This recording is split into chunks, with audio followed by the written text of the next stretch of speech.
However, for me personally, at this time in my life, I'm doing a lot less fasting because I need to put muscle on. The first time I said that on a podcast, I told my team I'm waiting for the hate. Like, what's wrong with him? I'm like, I don't know. He was having drenching, not a little bit of sweats, drenching night sweats. Oh, wow. Okay. And so that was like a big, I thought he had cancer. I'll be completely transparent with you, Dave. I was like, he has cancer. What was going through your mind on how to talk to the internet about what was going on with you and your family? Yeah, I mean, that's such a great question. I think that, my team knows this, that I think it's important to share to a point.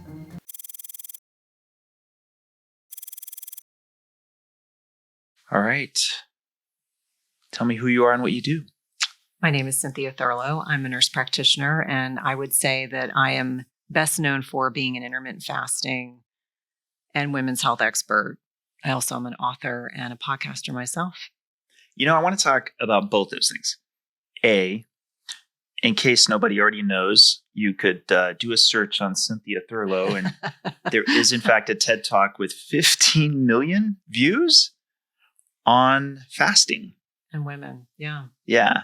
And let's start with fasting. Why is fasting so controversial?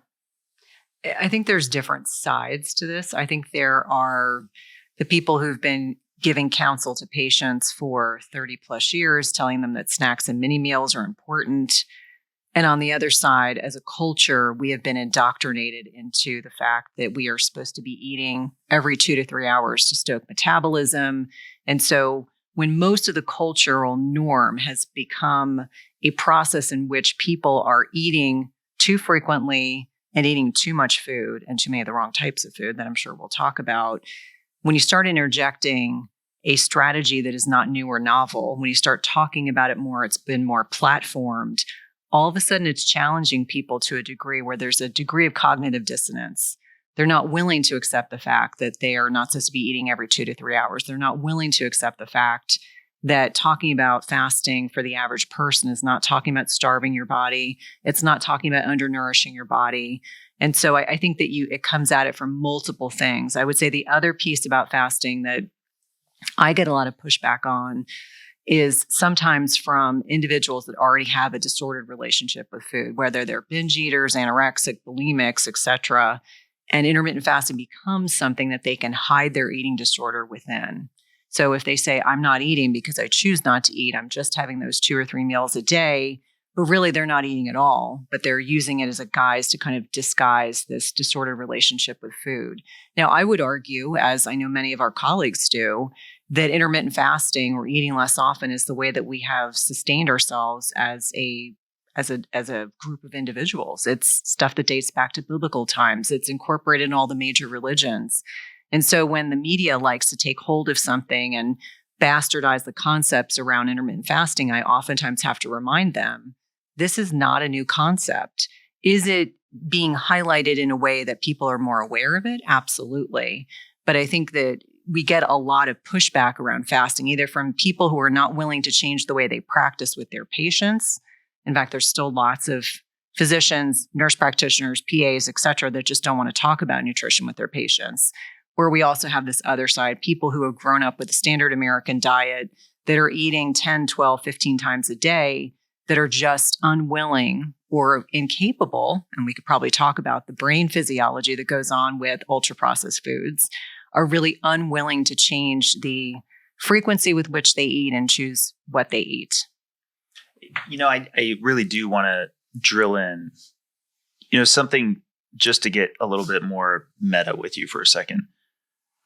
I wanted to start this podcast to kind of let my hair down, I guess, a little bit more, because the challenge I run into is that the diet world tends to get a bit cliquish. There tends to be these different, I know the term tribe gets overused, but really there does seem to be, hey, I like this particular food. This particular thing seems to be working for me. I now want to be an evangelist for it, right? I now want to like carry the flag, and I really want other people to enjoy the success that I have. But on top of that, I feel that people who are who have a message opposite mine, they're the enemy. And we know the loudest voices on social media often get a disproportionate amount of attention, right? So this, I think, is a challenge when you're approaching the topic of fasting in particular, because it is true that like when I was growing up, snacking was the trick to eating less. Because if you at least got a little bit of food, you would eat less later. That was the thought process. But even before I was getting into the space, it just made more practical sense to me that ancestrally, when gathering food was a big deal, you had two different components. One, and this is not controversial at all, everyone was a bit greedy about when food was available to be sure that they ate enough for them, right? There's a competitive aspect, right? If there's a kill, it's not like there's so much food availability that there was plenty of meat for everyone. No, there actually was some degree of, let's face it, Darwinism, and how much you would, just like we see with lions on the kill, would grab for what it is you could get, right? So first of all, food just wasn't in massive abundance like it is today. But then the second one is making and preparing food was itself a fairly substantial activity. So you weren't doing that several times during the day. I'm not surprised to find that ancestrally, there wasn't a lot of eating at night because it was a lot of work to prepare the food in the first. Why would you be doing it in the dark anyway, right?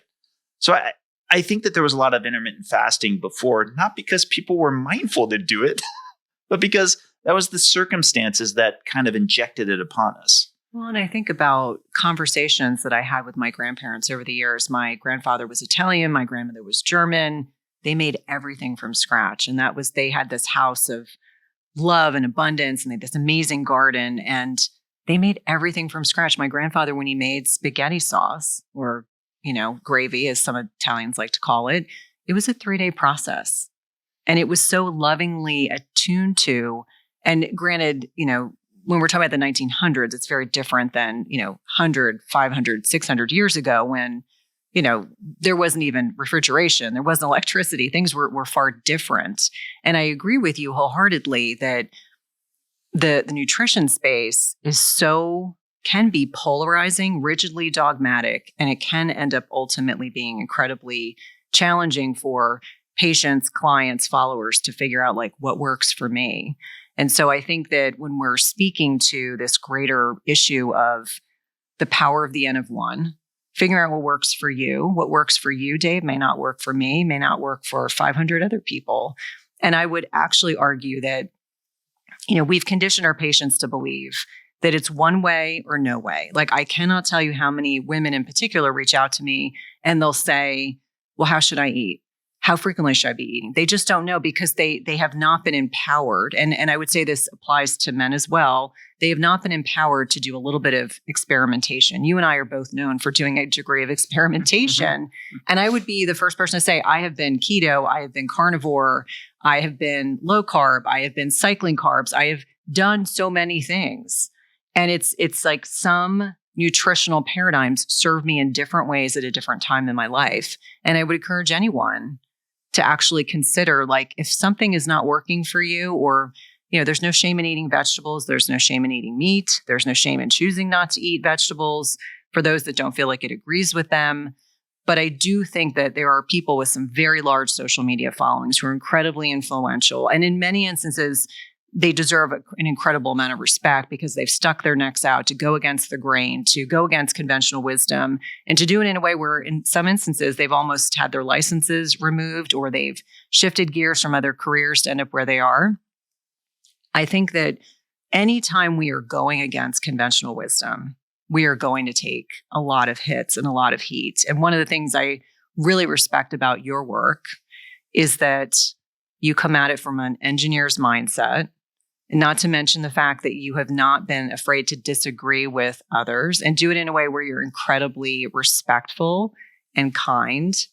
And I think that many people, irrespective of where they fall on the spectrum of their nutritional paradigm or whether they fast or not fast, I think living in a world where we are respectful of one another, I think is critically important. I think it's so important that I think in many ways, since probably the pandemic, many of us have forgotten our manners. We have just forgotten what it's like to be civil and have a civil conversation. And sometimes you can agree to disagree. On the other side, when we talk about fasting, there are people who should not fast. And I've been very transparent as I've been trying to put on 5 pounds of muscle, which is harder at the stage of life that I am in. I have had to open up this feeding window and really work on 3 boluses of protein a day. And I've been very transparent. And I tell everyone I still have 12 hours of digestive rest. When I'm traveling, I probably am doing more fasting than I want because more often than not, I can't eat what I would normally consume in an airport. Las Vegas airport is quite nice, I have to say, compared to a lot of others. There's a lot of options. Having said that, I think that helping people understand that you may decide to course correct. You may say, I have been eating the standard American diet my entire life. It no longer serves me. I'm not metabolically healthy. Maybe eating a more nutrient-dense diet, maybe eating less frequently would be of benefit to me. Maybe eating more protein would benefit me enormously. Maybe perhaps less carbohydrate. And I think along that whole continuum, there's this degree of the power of the N of 1, which I think for a lot of people, they don't want to think for themselves. They want us to spoon feed them everything. And I encourage people to really take a calculated look at what is working for them in their personal life and what is not. I think some of that is absolutely wired in. I think some of it's trained in. Mm-hmm. I think that particularly in the case of health, and I believe the concept of things like guidelines is absolutely well-intentioned, particularly in its early stages. But I think, unfortunately, it also has kind of created this error that some really smart people have gotten together. Mm-hmm. They figured out the pretty much one-size-fits-all version. Go here. And the weird thing is, like, I want to tell these same people who get frustrated at people not following the guidelines that you kind of created this problem. Because when it's not working for them, then people get to where they distrust everything coming from you, right? The idea of, say, larger principles of probably it's better to have whole food over processed, generally speaking, right? As a theme, it's not a bad thing, right? It's at the point at which you're trying to get a little bit more prescriptive than that. You're trying to make everything that gets processed in any way a bad thing. When, you take things like butter's super processed, right? Certain supplements, really pretty much all supplements, right, are the end product of something that's processed. Doesn't mean you can't make a value judgment again against what it is your needs are. It's just we should already be starting from a needs-based system in the first place. So here's another good example. I'm often trying to make this nuanced point all the time. I don't think keto is a one-size-fits-all. I don't think low carb is a one-size-fits-all. And I regularly point out, I have friends who are on high-carb diets. I've seen their blood work. They're doing great. They seem to be thriving. They tend to be people who are burning away their carbs quite quickly. They tend to be more athletic. They tend to, I know a lot of fit-fluencers that are doing killer, having a huge amount of carbohydrates, right? There is, though, folks who, if it's a problem, right, that's where you start, is what's the problem for you? Because the problems for you should be a place where you start, and that's not just the biological, the disease state. This is another place where I kind of probably veer off from what's typical in our space, in that I actually do think things like food culture, things like social influences in your life, I think they play a larger proportion than they get the attention for. I don't think it's as simple as you just dial in the right macros and everything just kind of falls into place. And then your buddy who likes to show up on the weekends and do shots with you and talk you into pizzas suddenly doesn't have any impact on your life anymore. I think it still is a consideration. You still have to make some choices depending on what your weak points are. But you still have to identify that. That gets back to the N of 1, right? What are the challenges you're dealing with? Because probably there's no guidelines. There's no one-size-fits-all prescriptive way to tackle that. Yeah, it's so interesting because I am reflecting on some guidelines that are written specifically for women and how often my team and I are fielding questions and I have to tell them, well, there hasn't been enough research about X, Y, or Z. So that's why there's not a guideline applicable to that. But ultimately, it always comes down to how do you do using this particular strategy, using this medication? And I think you're absolutely correct that when I look at my teenagers who are both very athletic, one plays college level lacrosse, one is essentially a competitive bodybuilder that is now doing mixed martial arts. And one of those children, well, he's a teenager, but he's like a mini man. He tracks his macros. And one day I said, show me what you're eating, because he's really just tracks the protein and the carbohydrates. My younger son, who's 17 years old, that is 6 feet tall and 190 pounds, eats over 200 grams of carbohydrate a day. And he can process all that carbohydrate. Yet, if you take a middle-aged male or female, let's just say 55, eating a standard American diet, not particularly physically active, sarcopenic, so this loss of muscle mass with aging is a real thing. By the time you're 50, you've lost quite a bit of muscle mass, which also kind of connects with this insulin sensitivity piece. And you have someone that could very likely not handle more than, conservatively, maybe 60 grams of carbohydrates a day. And that's a whole food, nutrient-dense carbohydrate. That's not the processed variety. And so I think that on so many different levels, we have external influences, we have internal influences. Each one of us have things that we are drawn to, which we know are not per se. I always call it our own kryptonite. I have my own. I tell everyone very transparently, I don't keep cookies. I don't keep brownies. I don't keep cake in my house, even if it's gluten-free, because it's very hard. Like the flour, that dopamine signaling that goes on in my brain when I consume it. So I just don't keep those things in the house, but I can moderate a piece of dark chocolate. And that is like my one, big vice. So I think for each one of us, sometimes it's, it's savory foods. Some people it's salty foods. Sometimes it's sweet foods. I think for each one of us, we probably have a propensity for one type of food trigger over another, but it's helping to determine, where are your weaknesses and how do you buffer that? Like, I'm not a believer in doing this all or nothing philosophy. I think whatever we choose to do, it needs to be something that's sustainable, because sustainability is ultimately what we're looking for. Yeah. And I want to zero in on that because I have problem, quote unquote, keto foods. So even when I'm being militantly keto, I will overconsume those foods. I have a simple definition for it, which is, will I eat it when I'm not hungry? Yep. If it's in my proximity, will I be thinking about it? Right? So you might, if you're getting something, you're like, I can't wait until I eat that. And then you go off to work and you think about it several times over the course of the day. In my opinion, it shouldn't be in your house. It's probably a problem food. You should try. Here's the thing.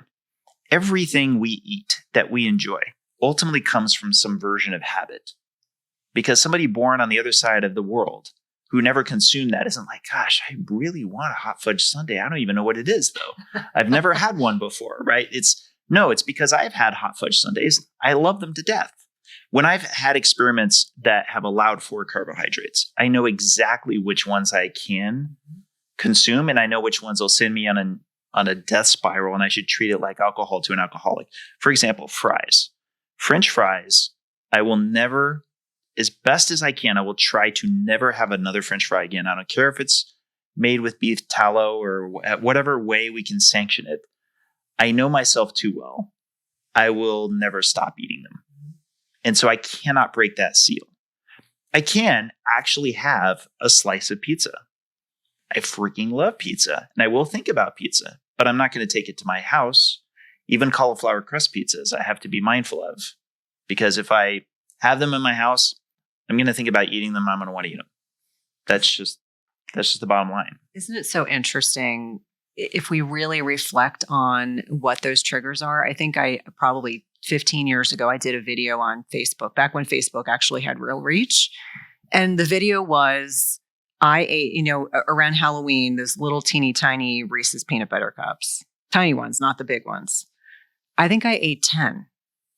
And I was handing out candy. And I don't normally do this, but it was like I was handing out candy. My husband was taking our children out trick-or-treating. And not only did I feel bad, while I physically felt bad while I was doing it, I just continued to do it. And I did a whole video on it to say, holy cow, what is going on with me that first of all, I wanted to eat one isn't a big deal, but I suddenly had 10. And then my blood sugar went high and then dropped, and I was sleepy and I felt poorly. And I thought to myself, this is clearly a food I can never eat again. And since that time, I've never eaten another Reese's peanut butter cup. Now my husband and my child who does not have nut allergies can eat them, and they can be around them, and I can be around them. But I'm like, it's like kryptonite. And so I think for people that are listening or watching this podcast, it's so validating to know that there are people like ourselves who are healthy weight, physically active, healthy, that can admit that there are kryptonite foods you just cannot have. And frankly, I'm confident will always be. Yes. Like it doesn't go away. I still struggle. I still stress eat. I still make mistakes. I'm one of those personalities that does not share too much on what I'm eating, because then I feel like I'm dressing it up too much, that I'm showcasing, because I am more likely to, when I have a really good meal, share that picture. I have a tougher time sharing if I've eaten something bad, even if I'm wanting to just. We share this in common, Dave, and I think we need to probably share more, because I think it makes us much more relatable. Like, I don't know if I've ever even shared that other than on that Facebook video, which is, 15 years ago buried, sharing that, I have to be careful with sugar. I do. Not fruit sugar. That isn't my problem. But you get a processed sugar. Holy cow. I mean, it feeds that dopamine. My brain just lights up. It's like, ooh, I want more of that. This is one of the things I did want to talk to you about, though. I'm kind of glad you brought this up. You and I are public figures. People hold us up to some degree of this is, I think, a struggle a lot of people in the space of nutrition and fitness deal with, which is that you're wanting to be a good example for others. You care a lot when people are reaching out to you and saying, you've changed my life. Your advice has been great. Right. But I have two dimensions. One dimension, on the public side, I actually would probably be a lot more open about the foods I eat. And I have said in podcasts several times before, I bounce between keto and low carb. I'm typically low carb, but sometimes I'm not fully low carb, right? And when I'm not, it's usually not foods I would brag about, right? But the other dimension that I'm struggling with, that's a real big one, is that I have family members that are very severely type 2 diabetic. And I'm in a bit of a tug of war with the more challenged cases, wanting to talk them into being lower carb, because I believe that that's the success, that's the pathway that they need. And therefore, as a public figure, I have a tough time with not sharing it because I'm worried so much about the general public seeing it. I'm worried about it getting back to those folks, even though I know I metabolize it better than they do. But these dimensions of difficulty, I think a lot of people don't realize we struggle with in addition to that. Doesn't mean that there's a right way to handle it per se. But you're exactly right. And this is one of the reasons I wanted to do this podcast, is I want to get back to a place where I can be a little bit more authentic, and that I can be more open, and that I'm hoping for the same from the guests, that we can find ways to discuss more what it is that we struggle with. Well, and I think it's important because when you have a face-to-face conversation with a podcast guest, it is much more intimate than it is when you do it over Zoom. Like, let's be clear. 100%. That's number one. And number two, I think that as hard as it is for us to show that vulnerability side of ourselves, I can tell you that personally. So I mentioned I've been trying to put on 5 pounds of muscle, which as a woman in menopause is like an act of Congress, even with hormone replacement therapy, even with doing strength training, all these things.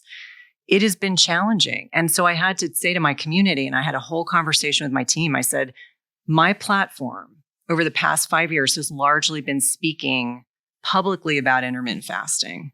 Now I'm going to say to my followers, I still believe in the value of fasting. I fervently believe in the value of digestive rest. However, for me personally, at this time in my life, I'm doing a lot less fasting because I need to put muscle on. The first time I said that on a podcast, I told my team I'm waiting for the hate. I automatically, that's where my brain went. People are going to hate this. They're going to be upset with me. It was exactly the contrary. People were like, I get chills thinking about this. I so respect the fact that you are sharing openly and transparently what you are doing differently because, oh my gosh, I feel completely the same way. Or someone else would say, I respect that so much because it means when you come on and talk about something, it's so much more authentic. Like there are people out there who are so afraid to move out between the lines. They don't color outside the lines. I color outside the lines because I'm a person that tends to be flexible. I understand the value of sharing so transparently because I really do care about my community. I care about the lives that I've impacted. And it's not just women, it's also men because they share that with me. So I think when we are fearful of sharing something about ourselves that maybe we're like, I don't know if my community is going to like seeing that, or maybe it'll just validate for them. Like I had the same issue. I was wondering if this is the right decision for me. I used to be very low carb for a long time.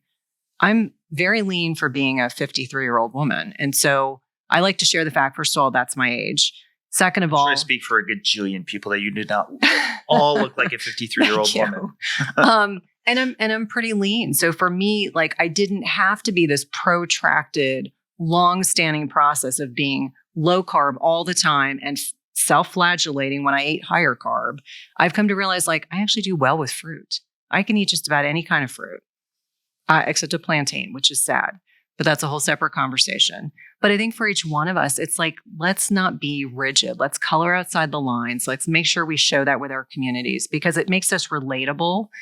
And I know your community members and your subscribers, I know they know you care. But sometimes when we show the messy, ugly stuff, people appreciate that. Well, they do because they're doing it anyway. Mm-hmm. This is what, by the way, this is another reason why I get a bit frustrated with the diet space is how many people do you know, for real, who've been on the exact same diet for even 5 years? 5 years. And we hear all the time, I've been on X diet my whole life. And no, you're not. And in my mind, I'm thinking, no, I just don't believe you. I'm sorry. Yeah. I think that there are certain cuisines of a given region that may be commonplace. But as far as somebody being on an extremely strictly distinctive diet that could be easily quantified and understood, no, people experiment with diet all the time. A lot of times they're introduced to new foods through friends. They travel and they try something there, and then they find out that they like something. There's some new product that's introduced to them from a friend or family that's now a new sauce that they like to use. That got them into this other.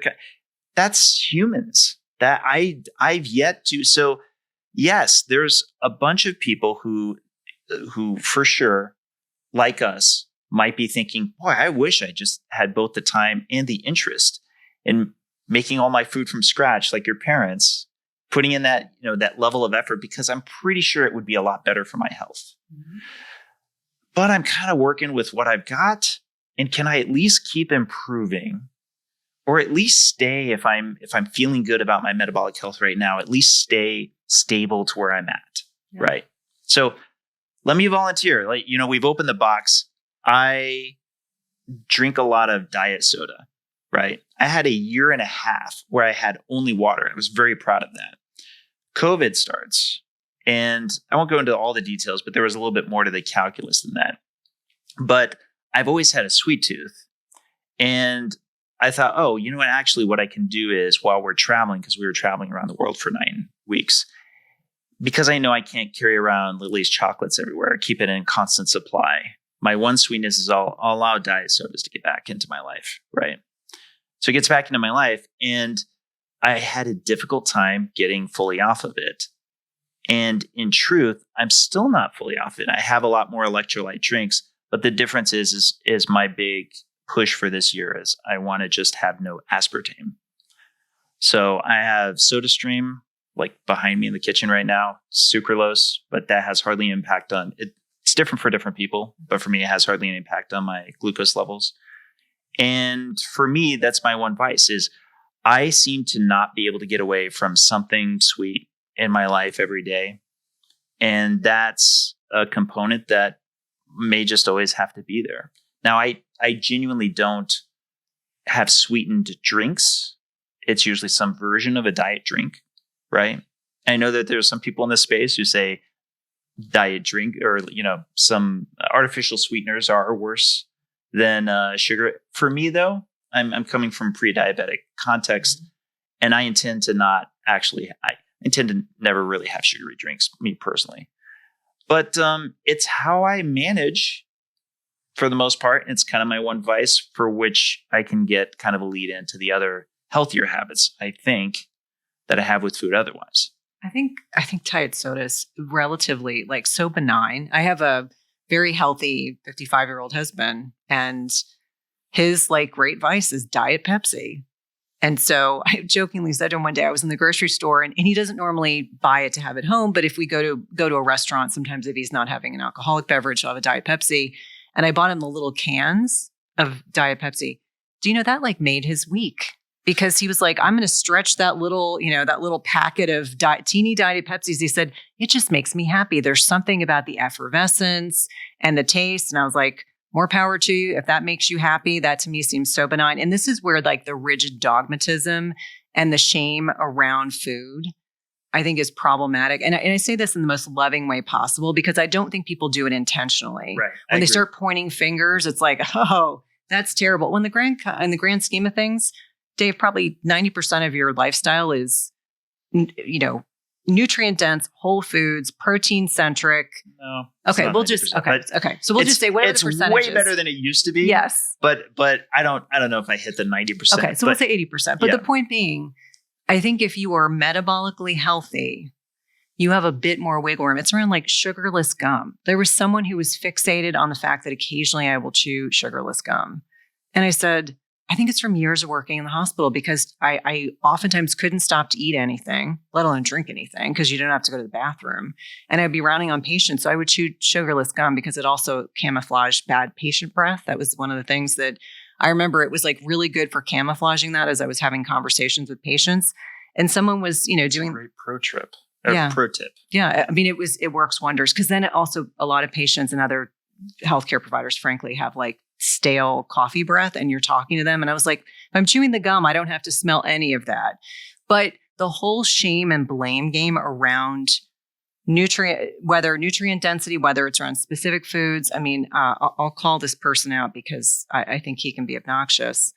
There is a carnivore person, not Sean Baker, who is lovely, who goes a little bit on the extreme about everything. And I think it was even toilet paper was one of the things he was ranting about one day. And I thought to myself, if we already have a population of people that feel in many ways badly about themselves because they're obese, overweight, have binge eating, can't lose the weight, they've gone through this vicious yo-yo dieting cycle, and then you're going to beat them up because they have a diet soda, or they choose to have sugarless gum, or they choose to have Lily's chocolate, which, by the way, I take with me everywhere. When I go on business trips, I bring a little bar. It's great, isn't it? Yes, I do. And I don't feel any guilt. So my kids laugh about it. They're like, we went to Belize for a week. And my kids were like, how much Lily's dark chocolate are you taking with you? I was like, 2 bricks, because I have one little, one little square each, the little row. I have one every day. But, all these people that do all this shame and blame game around nutrition, they're part of the problem. I really think that for the bulk of us, it's well-intentioned information that we're sharing, but I think there are just as many other people that try to be divisive and critical, and they contribute to that vicious shame. And I think I can only really speak to women specifically on this topic. As a middle-aged woman, middle-aged women are trying really hard. They already are beating themselves up because their bodies are doing all sorts of weird things that everything that used to work no longer works. And then they've got some fit influencer who's 25 that has 6% body fat, that's a dude, telling them that, wagging his finger and telling them that no diet soda, the devil is the sugarless gum, and God forbid you have a piece of Lily's dark chocolate. I think that it makes me wonder if we are in an alternative universe. It's like, what is going on? This is another topic. So at the very beginning, I said I wanted to talk both about fasting and about women's health, right? I feel like, weirdly, way too often, men and women's health gets unitized, where it gets discussed as though they're basically the same. And the biology between men and women, I mean, and this is the other issue I have, is the sign of the times. I have family and friends who are trans, and I'm 100% respectful for their choice on identifying gender-wise, as a courtesy. I do, however, want to say, look, regardless, biology being biology, there is an important difference that you should care about for your own personal health. If you have female, if you have all of the complexity of being a female, because you've been carrying the engine of life, of course, there's more that's involved with that. And probably one of my most controversial views on this is when I have female family members who are going, gosh, why is it so much harder to lose weight compared to men? I'm like, because you're carrying the engine of life. Because biology. Yes, you look, if as an engineer, if I have two machines and one of them is carrying the genesis, literally gestates the new units, the other one's going to be a bit more, frankly, disposable per se, right? And that's what we see in the manifestation of both sides. Of course, I'm not surprised at all that men can lose weight a bit faster, and that there's more of an effort and a composition for women to retain fuel, to survive longer, because I would want to be counting on this side to accomplish that. So I with love in my heart, I want to say to like every female, please stop looking to male influencers to tell you in this like one size fits all between both sexes what you can expect, unless they themselves are taking more time to make that distinction. I include myself with this, is that if you're wanting to understand women's health, understand the distinctions. I think maybe you and I have chatted about this before, but this was one of the most disturbing things, is that pretty much all of the cardiovascular research going into like the 70s, 80s, up until literally the early 90s. I know you're familiar with this. Women's Health Study was the first time where there was a large predominance of females specifically being studied, and in particular for cardiovascular health, because much of the research going all the way up until the 70s and 80s was predominantly male and often exclusively male, right? And this isn't me casting a sexist angle towards it. It's just that it was thought to be a man's disease. Even though it was still the number one killer of females, it was thought to be more of a man's disease. And unfortunately, this comes up with the rodent studies. It's because men tend to develop it sooner. Therefore, it's fine as long as we keep looking to, male versions of non-human animals, for example. We'll get to the research that we need sooner. The context is basically the same, right? Why do we think it's basically the same? Why did we ever start from that position when there's clearly so much that's different? Well, I feel like, being a podcast host myself, having the opportunity to interview experts and researchers that run the gamut. The one thing that has been abundantly clear to me is that there was almost a 30-year period of time where there was little to no research done on women because of the complication around having a menstrual cycle. It was too confounding, too many variables. We don't want to deal with it. Therefore, we're just going to exclude women. And you speak to the Women's Health Initiative. Now, this is, if you're not familiarized with this study, this was a massive study that was done on postmenopausal women. There were a lot of flawed data with this study. Number one being they looked at women that were 10 plus years into menopause. So you weren't looking at women that were perimenopausal, 5 to 10 years preceding menopause, or even women who were newly menopausal. Let me back up more. Average age of menopause in the United States is 51. So you were looking at people in their 60s that had been former smokers, that were obese, that had hypertension, that very likely had underlying significant lipid disorders. They were randomized to a synthetic estrogen called Premarin. That is an acronym for pregnant mare's urine, for anyone who doesn't know, which is pretty vile.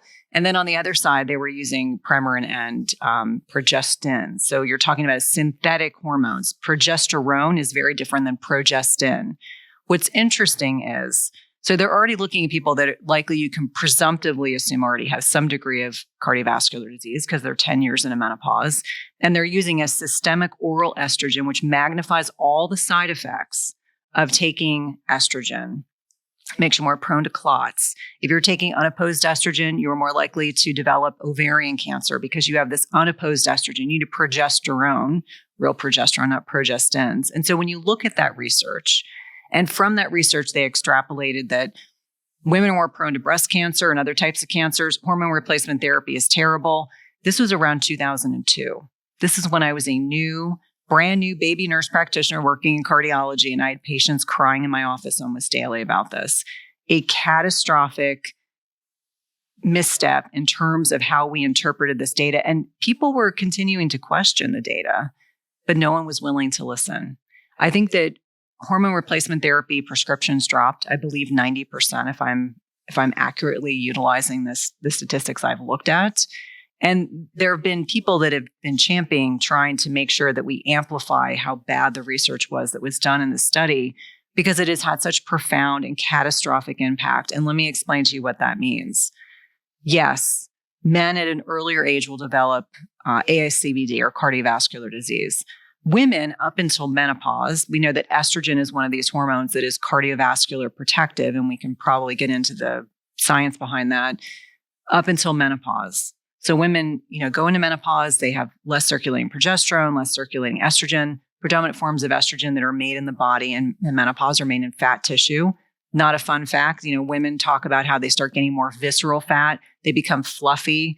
I know that's not a technical term, but it's certainly very, any woman who's ever felt fluffy, you understand what that feels like. You start getting both subcutaneous and visceral fat. And so you start looking at physical changes, and then there's a great deal of things that go on beneath the surface. And one of them is that more inflammation, more oxidative stress, less insulin sensitivity, less estrogen circulating really ups your risks for not just cardiovascular disease, peripheral vascular disease, carotid artery disease. I saw all of it, not to mention the fact women are at greater risk of developing Alzheimer's. We just buried my stepmother in November, and she had end-stage Alzheimer's. She was one of those people that was on estrogen, was taken off of estrogen in the early 2000s because of the Women's Health Initiative. And I recall for probably a few years she was okay, and then this neurocognitive decline started to really escalate. And so when I think that was a contributor, I absolutely do. And the irony is, when I lost my father and my stepmother last year. Both of them died of preventable things. Both of them. And so when I look at my stepmother, and when I was visiting her after my father died, we had her in an Alzheimer's, there were like 10 people total. The staff there was amazing. They had lots of stimulation because she was so end stage and so combative at that point that we could not have safely managed her at home. And so it was one of those things when I would talk to the neurologist, when I would talk to the internist who oversaw the unit, or even the psychiatrist, I would say to them, in your clinical experience, when did you start seeing an increase in Alzheimer's in your patients? This is anecdotal. This is not based on a big research study, which I'm all about, doing the research and looking at the research. They said the Women's Health Initiative has had a greater impact on the neurocognitive decline in our patients at a greater propensity over the last 15 years than we saw for the 15 years preceding it. And I thought to myself, if I do nothing else for the rest of my life, it's helping as many women understand their risks of whether they decide to go on hormone replacement therapy or not. Because, unlike men go through andropause, and they do. I mean, even the super healthy, I think of, Mark Sisson and Vinnie Tortorich, who are in incredible shape. I'm sure their hormone levels, even though they are incredibly fit and healthy, are not what they were when they were 25 or 30.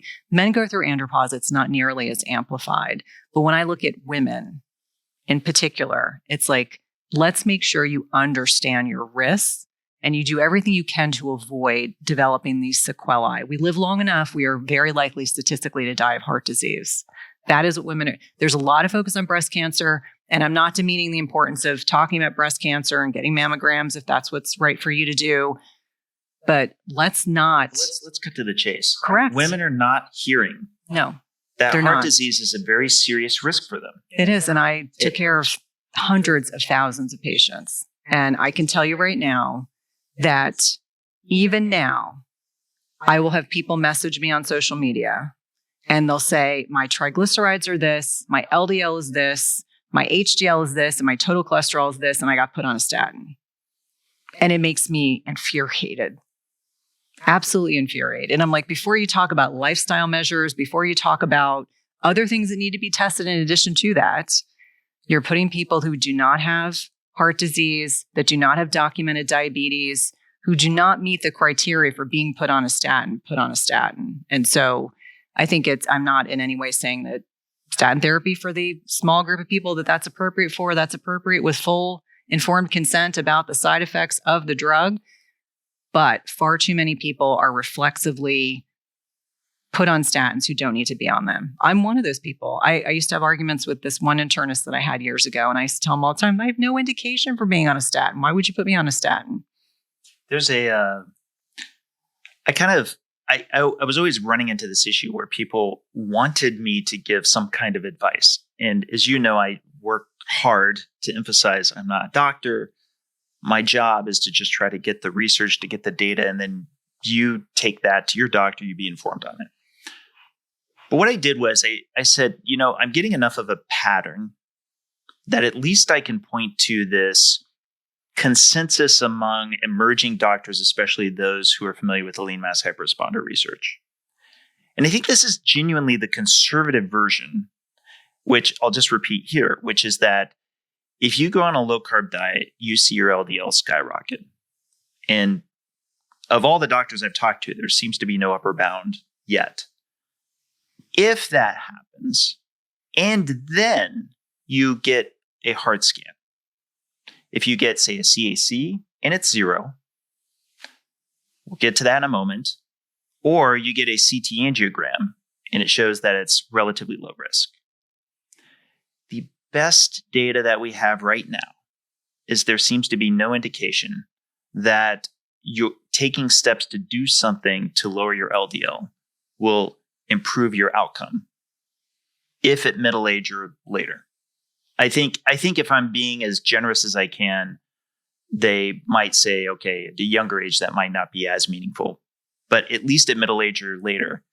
And this is, by the way, data that's outside of the lean mass hyperresponder studies. This is including many papers that Karam Nasir and Dr. Budoff are on already. This includes that massive study out of Denmark of 23,000 symptomatic patients who all underwent, this was everybody, I want to say, from like 2008 to 2017, if memory serves, because over there you can just grab everything that they had done and then look, and they found that there was definitely a predictive level of likelihood towards a future event if you did have existing heart disease at that time.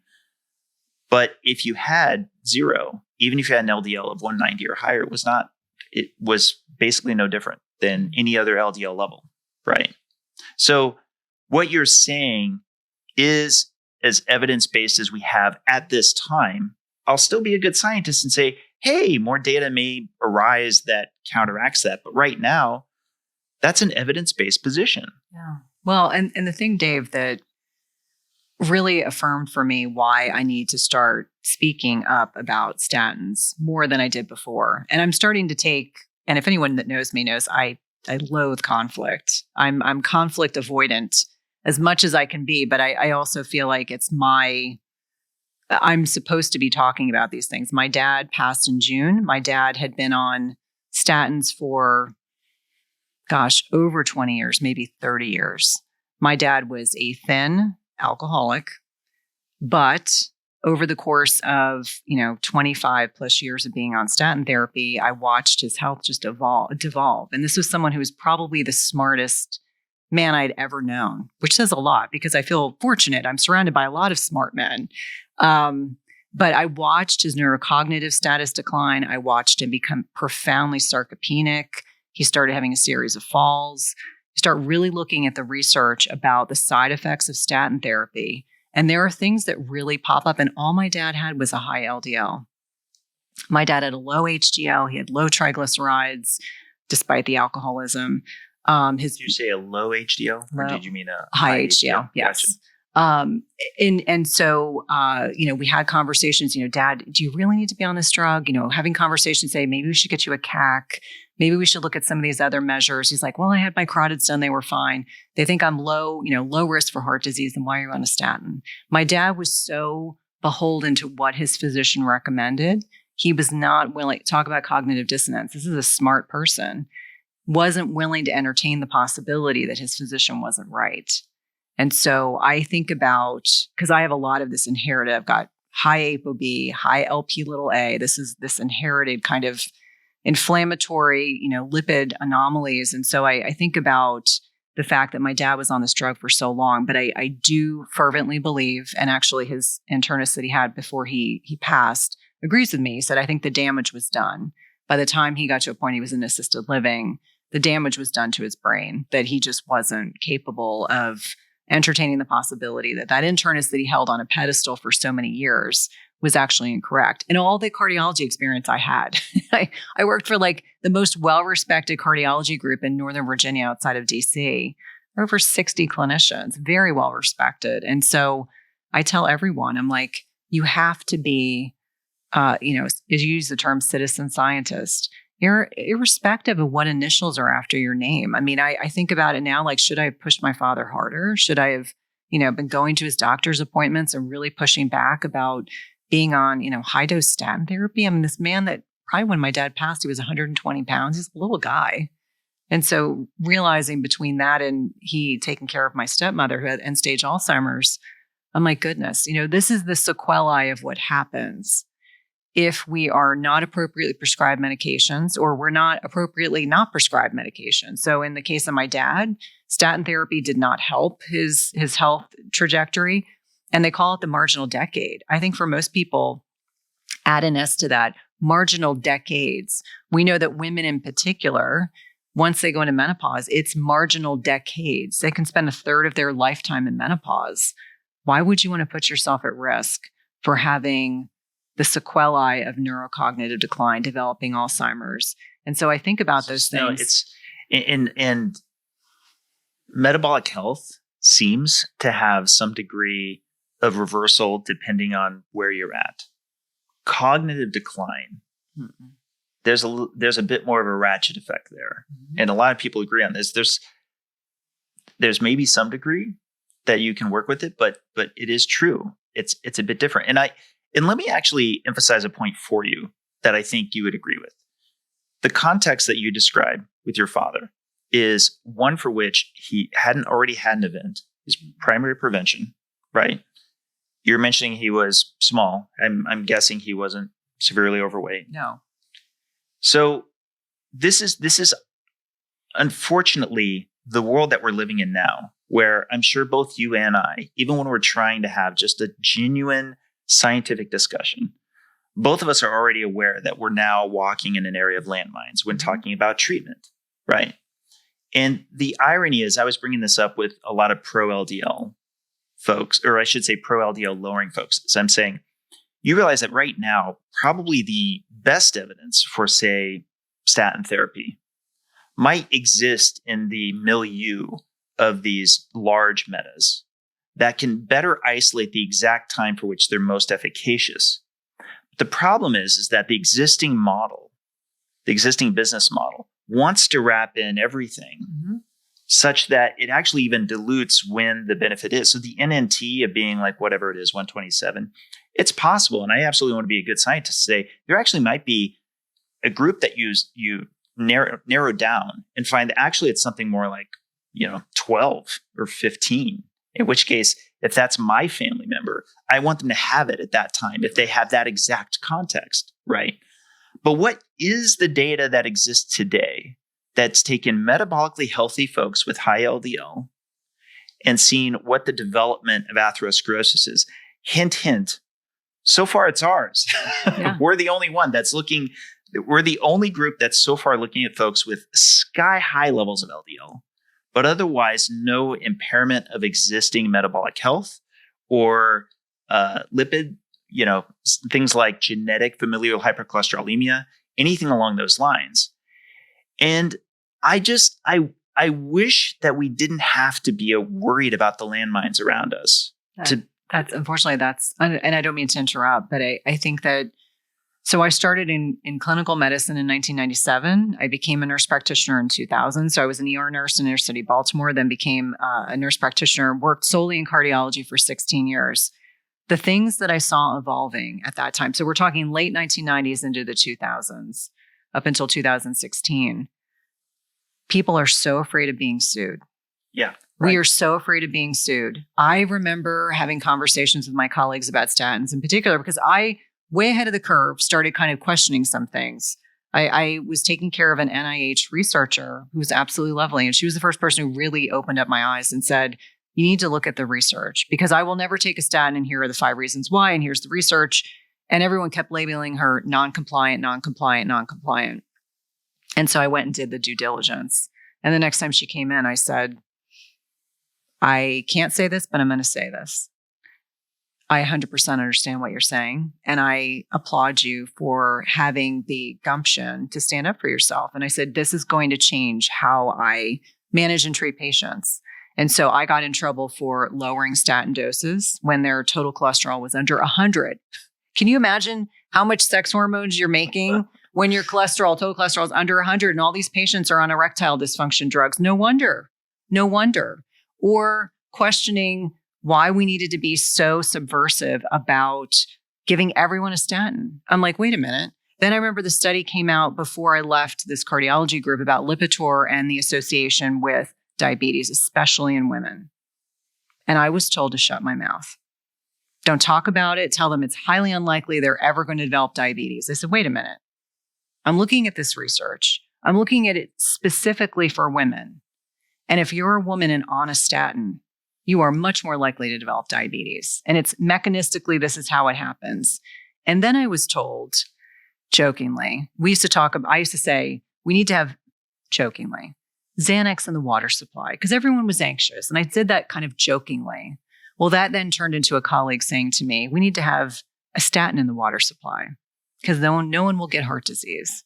And I remember thinking to myself, I was talking in the context of anxiety, and now you're talking, and Xanax and benzodiazepines are not benign, but in the context of dealing with an anxious patient, and then you're talking about you'd love to have everyone on statins, because then no one would develop heart disease. And I thought to myself, I was like, this is one of many reasons I'm so tired of writing prescriptions. And one of many reasons why I left, traditional allopathic medicine in 2016.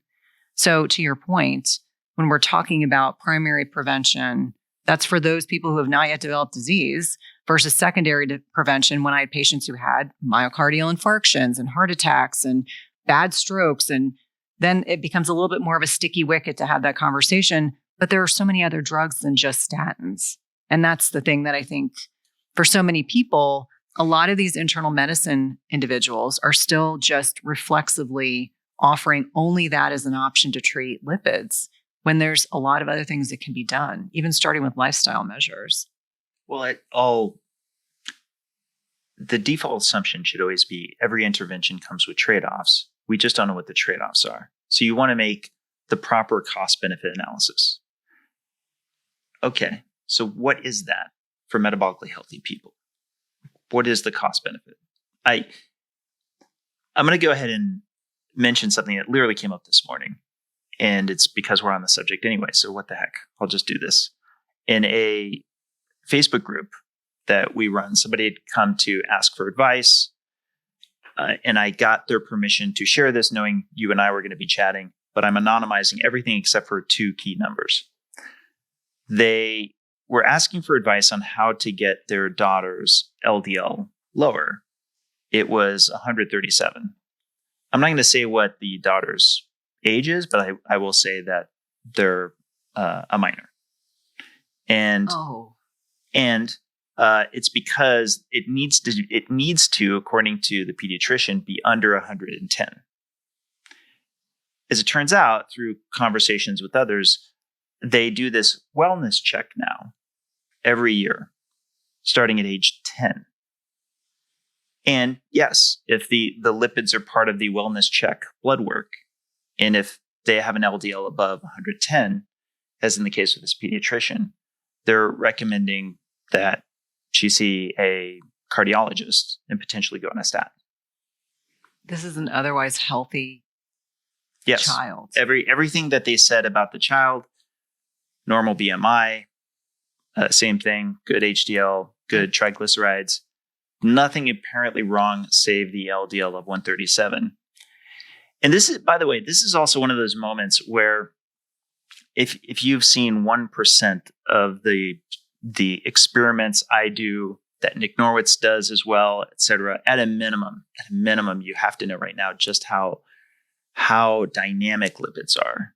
So, for example, if she was on a lower carb diet, I would immediately want to say, hey, when did you get this? Where was she in her cycle? If she's even got a cycle. That too.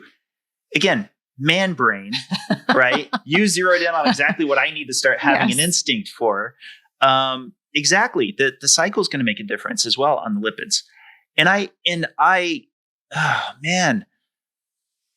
I'm trying to restrain myself to say what I really want to say, Dave. Yeah.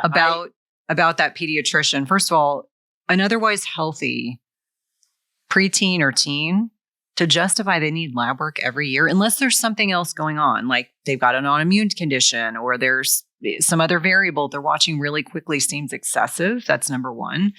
Number two, I think the guidelines are that you are supposed to check a lipid panel. I don't know if it's by age 5 or by age 10, have at least checked it. And that's to screen for some of those severe lipid anomalies that are inherited.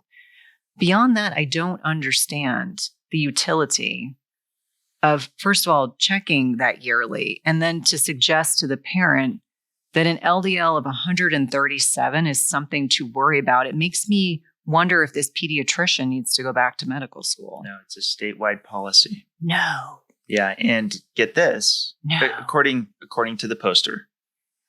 I don't know any states that are doing that. I'm just curious. Yeah. And the poster said what I probably would say as a parent, which is, hey, I as an adult can push back on my doctor. Correct.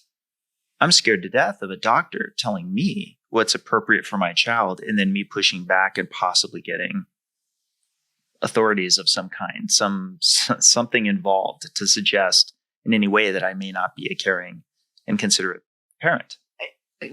I think I mean, obviously I'm not aware. Obviously this could be a state that I'm unaware of, but I do know in the state that I live in, the great state of Virginia, and I say the great state of Virginia because I love where I live. But the point I'm trying to make is that any well-meaning internal medicine doc, pediatrician, nurse practitioner, PA, would not question a parent asking what would be the necessity of putting a teenager, an otherwise metabolically healthy child, on a drug that has profound net impact on, I mean, you think about it, your frontal lobe is not fully developed till you're 25.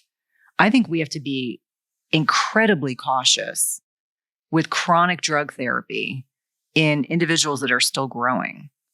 And I guess I'm completely taken aback as a parent because I'm so careful and protective. And I'm so glad that this person asked this question in your group, because how many other people out there would have just said, oh, okay, statin therapy lowers cholesterol and that's a good thing. But this isn't someone who conceivably is either actively in puberty, clearly is not a fully formed adult yet. Their brains are not fully evolved. You think about, yes, there's a separate cholesterol mechanism in the brain than there is in the peripheral body. But we know all statins cross the blood-brain barrier, every one of them. I mean, I could get on a soapbox. Like I'm trying to be restrained because it's deeply troubling that this is becoming a policy. This is exactly where I think parents need to respectfully ask for justification and make sure they are fully informed about every drug side effect because statins are not drugs that don't have side effects. And some of them are significant. We worry about the myalgias, all the muscle achiness. And yes, that's bothersome. But I worry a hell of a lot more about the neurocognitive effects of statins. Those are the things that make me nervous because I prescribed them for over 16 years. And I would say, like, humbly, it was conventional evidence-based medical therapy, and that was what I was held to. But I think about this retrospectively now, and I say, know better, do better. And that's why these conversations are so important. I feel like you should just be able to just simply ask, can I see the data? Yeah. Like, just that simple, right? If this is a new policy to get children to consider being on statin therapy. And if it's just screening, that's one thing. Just to screen for some of the genetic lipid anomalies, that makes sense. Like I totally respect that. For sure. Like if there's genetic tests that you could find out sooner if somebody has, for example, homozygous FH, I'm all for that. That would be great. Because that actually is a dysfunction in lipid metabolism, as well as really all of your cells that are nucleated with things like receptor binding and so forth. That's a big deal. Yeah. Right. But if you're wanting to put forth that, like, again, we just got done talking about before I mentioned this case, for adults, we don't have that data. We don't have data on primary prevention, but especially if we're going to go to kids. What you talk about is something that's near and dear to my heart, and it's one that I don't get to talk about often because it gets into the geeky zone, which we haven't gotten into yet. But cholesterol is foundational to the animal kingdom. There's like no question, right? But what doesn't get enough discussion is the structural, and in particular, how much of it is rapidly exchanged. So where I'm especially interested in my geekdom is not just how much these lipoproteins are moving around. Hey, I got my prop. Ta-da, and it's nice and soft, and it's anatomically correct. We think the problem is getting down to these sizes. It's hard to see per se. That's why they differ so much from each other. But these things, there are fun fact to know and tell. Do you know what these are measured in? Like how many of these are in our bloodstream right now? I don't know. They're measured in the quintillions. See, that's where I was like, it's a very small unit and I'm not sure. So I'm going to hedge and let you answer. Well, it's a small size, but the units are a quintillion is a 1 with 18 zeros behind it. So it's a million trillions.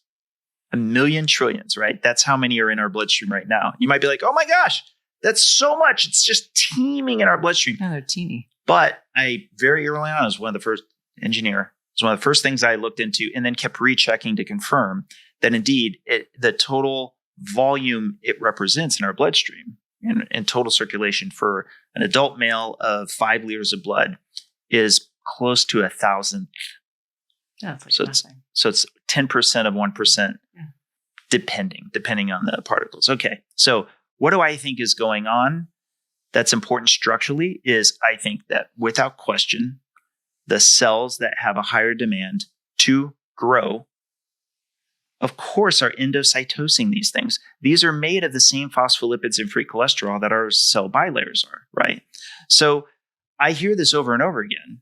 Hey, kids don't have high cholesterol. In fact, they shouldn't have high cholesterol. That's when they're in the best shape, and why they have the lowest heart disease is when they're starting out, their cholesterol levels in the blood are so low. And the me of today would be like, well, measure what's coming into circulation, not what's leaving circulation, because the demand coming out of circulation is much higher because they're growing.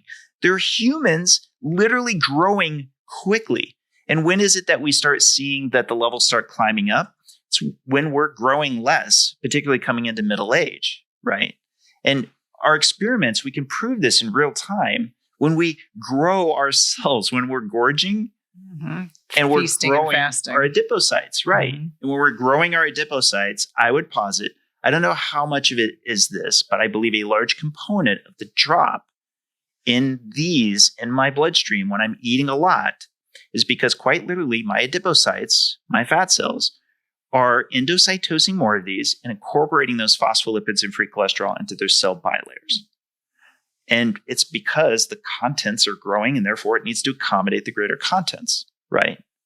Now, why did I want to bring this up? Well, I think that if you've got children who you are limiting the amount that's ultimately coming into circulation, could that have an impact on that demand by cells? I think it's possible. I can't say I know that for sure, but get me that data. If you want to do an RCT on consenting patients, right? When it comes to children, it gets a little bit trickier. Well, I was gonna say, obviously. Probably even more polarizing than women subjects or children. Yeah. But that said, I would trust that more if we had data. But that's a concern that I have. You probably already know this. Generally speaking, statins are not recommended for pregnant females. Mm-hmm. Now, there's something I've always found fascinating about that, which is that seems to be a recommendation that doesn't actually have a study behind it, but it seems to be something that found its way into the guidelines. Well, I can tell you no one, and I mean this lovingly, as someone who's been pregnant twice and birthed 2 children, no one wants to mess with pregnant women. Because the concern, no, in all seriousness, the potential teratogenic impact of drugs, even when we had pregnant women come to clinic in cardiology, we were always like, most conservative thing we can think of, which sometimes is like just due diligence, have the patient come back again. We don't want to give any of them any medication, because if we prescribe something that has a detrimental impact on that fetus, there's no question we're going to be sued. Again, we go back to that fear of being sued driving a lot of decision making. And I think when it comes to pregnant women, most researchers and most pharmaceutical agents don't even want to come anywhere near a pregnancy because they don't want, you and I it's happened way before, but like think about thalidomide, drugs that were prescribed to women to help with nausea, not realizing that they would then have infants that were missing limbs and other type of physical abnormalities. I just think about the fact that everyone is fearful of pregnant women in that respect. They don't want to have any harm to the fetus. They don't want to have any teratogenic effects. And I think that's why when you say there's no research, it's like no one wants to do that. They probably don't even want to do that research on the lab animals. Or if they do, that's probably not research most people want to be doing. Okay, but that's a good test then. Correct. It's a good test if you're a drug manufacturer as to how certain you are that there's no side effects. And me personally, I have a hypothesis of my own. I think that they have data we don't. I think that there actually is, because again, you're gestating a new human. Mm-hmm. So the demand for growth is through the roof. Exponential. Right. Now, I'm not going to mention what I've heard in passing because I don't want to make any statements without actually doing more research on my own. But that said, all of this is not to lead us down the path to say, and this is why you and I are anti-statin. No, on the contrary, we can absolutely imagine scenarios for which if our loved ones are in this situation, and if we do the research and it leads us to the conclusion that that's exactly where we might land, right? What we're dealing with now, though, at least what I'm dealing with in my life, are a lot of primary prevention family members who, and this is kind of what I've said to them on this, which is there's no scenario where you become heart attack proof. There's absolutely. No, point to me any population that's heart attack proof. Well, and I know you'll hear it all the time, but I know of none. Well, and here's the other thing. Men are more likely to die of large vessel disease, more likely to have myocardial infarctions, heart attacks from large vessel disease. Women deal with small vessel disease. Unfortunately, that's the stuff you can't stent. Yeah. So there's so many nuances to these conversations about, like, let's say if my mom, who is 78 years old, had a heart attack, standard medical therapy would be a beta blocker, an aspirin, an antiplatelet drug, additional antiplatelet drug. If she has a drug-eluting stent or something like that, be statin therapy. It would probably be, depending on her blood pressure, might be another agent. Depending on her left ventricular function, might be another drug. And so we've had conversations around this because in my family, men and women die of heart disease. So that's not what killed my father, but like my grandparents' generation. And so having those conversations with my mom, and my mom is adamantly, because she actually listens to me, adamantly opposed to being on statin therapy. Like, she's had a CAC, she's had a CIMT. We know she's got a high ApoB. We've talked around the options for these kinds of things. But the point of why I'm sharing this is that I think when we're talking about friends and loved ones, it's really helping them understand, like, if you were to have an event where there's evidence to suggest that utilizing a statin might be, even for the short term, might be beneficial, that's very different than what we're talking about. And I think that's important, because there are very likely people listening who are like, essentially, I'm a vasculopath. I've got heart disease. I've got carotid artery disease. I have peripheral vascular disease. I've had a couple strokes. In those instances, that might be a discussion you have to have with your prescribing provider about how to buffer the side effects. And that could be something like they tend to start really high doses. Sometimes it's the lowest dose is actually what's most efficacious, but the drug companies don't want us to talk about that. They want you to put you on, 80 milligrams of Zocor or Lipitor, the really high doses of drugs, or even looking at things like Crestor that starts at 5 milligrams. They don't want you to put you on 5 milligrams. They want you to start you on 20. And every time you increase doses, you're more likely to have more side effects. And that's certainly, that very slippery slope of finding, how much of the drug can someone tolerate even in the short term to gain some benefit for secondary prevention and not lead to this long-term sequelae of side effects. Yeah, and this gets me back to the point that I was making from before, which is that my concern is I have a few loved ones in my life who I've had many great discussions with who are struggling metabolically. But in the case of two of them, they're feeling like heart disease is not a concern for them. Why? Because they've succeeded at not only getting their LDL down, but their doctor is effectively saying they are heart attack proof because of how low they got their LDL. No. And in both cases, I don't want to say too much. I'll just say that I've gotten them to get fasting insulin levels, and it's through the roof with both.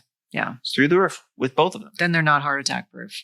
Not at all. And what I've done is I pointed them at least in the direction of the research with type 1 diabetics, especially the earlier, darker ages where they were just getting industrial strength levels of insulin. And sure enough, they were dying of heart attacks very, very, very young. And why? Because if you're having persistently high levels of insulin, those data are extremely strong. Insulin resistance can kill you, especially if you remain hyperinsulinemic. It's a very serious problem, and it needs to be discussed as actually a cardiovascular disease risk distinctively. And again, this is I get frustrated because there's so many folks I know who are pro LDL lowering, who 10 years ago, if I walked into a bar and said, I'm doing this study and the average LDL of my participants is 272, what do you want to bet me that they're going to show rapid progression of atherosclerosis? And I would say 100 out of 100 people in that bar would have taken it. They would have been like, oh yeah, definitely. And I would say right now, 10 years later, lipidologists who have in their own patient pool lean mass hyperresponders wouldn't take that bet, but would still say, hey, I think high LDL is still a problem though, right? And I say, fine. What we're doing right now is we're at least agreeing that metabolic health of lean mass hyperresponders is seemingly way more important than their sky high levels of LDL. And you can 100% retain the position that LDL is in some way meaningful, but in some way you're acknowledging that it's not nearly as meaningful as metabolic health. Well, and it's interesting, Dave. I lived through the period of time where we just looked at a traditional lipid panel, and then we started looking at lipid particle size. And then we used to hang our hat on that. Is it light and fluffy? Is it large and buoyant? Like, what's going on? How do we differentiate good LDL from bad LDL? And through the series of the podcast, just talking to different experts, and one expert saying, oh, I don't even look at that anymore. That's kind of like stuff we looked at 15 years ago. And now saying to even my own colleagues, if you are not willing to evolve if you are not willing to look at, like, every single person listening or watching should know you're fasting insulin. Agreed. Every single person. And if it is more than 5, this is me, I'm being conservative. If it is more than 5 milligrams per deciliter, you need to do something differently. It is not benign. Like, I have had women who have insisted they are weight loss resistant. They've shown me all their labs they've done with their providers. We've done all sorts of lab and testing. And I've said, we need to do these baseline labs. And their fasting insulin comes back and it's 25. And I'm like, well, I know one of the reasons why you are weight loss resistant. And you know what? Let's unpack that for a sec, because I think a lot of people miss this piece of the nuance. You and I are both distinguishing. We're saying fasting insulin, right? You could be on a high carb diet and your insulin could shoot up while you've just had your meal. Postprandially. Yep. Postprandially. And it comes right back down and fairly short time. And you see the glucose, by the same token, comes right back down. And so this may be an anathema to our low carb fans. But if that's what's happening, we're not that worried, right? Because probably you are metabolizing your fuel, and in particular this glucose, quite well. Now, if your insulin remains persistently high postprandially, go look up Joseph Kraft. He had this covered before both you and I were born, right? He was already doing these experiments to say, oh, this is actually a leading predictor. By the way, I really think he should have a Nobel Prize right this moment. I'm still frustrated that his research is still not. But this is why you and I like fasting insulin, because think about it. If it's not postprandial, if you've had a full half day, if 12 hours have passed, there is no good reason for the one main anabolic hormone, the one hormone that's about building stuff up, about storing fuel, is still high. There's a problem. Why would it be high? Yeah. It's because there's a problem. Yeah. And it's interesting because I think an A1C was like a novel concept 25 years ago. And I tell people all the time, there are a myriad of reasons why your A1C cannot be like within a good range that I don't even worry about.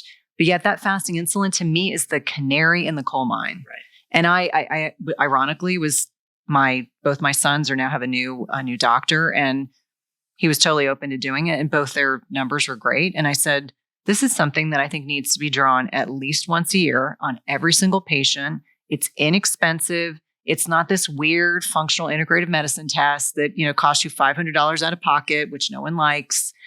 This is a totally easy to draw predictor, not just of metabolic health, but I would actually argue it's a predictor of longevity. I think it's a predictor. And I'm going out on a limb by saying that, but I think that on many, many levels, this is one of those incredibly important lab values that is not being drawn often enough. And I think that for far too long, we've been focused on glucose.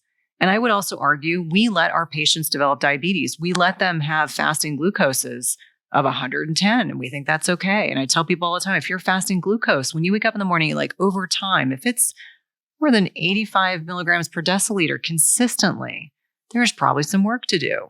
Like we know even, I've had Dr. Lustig on the podcast multiple times.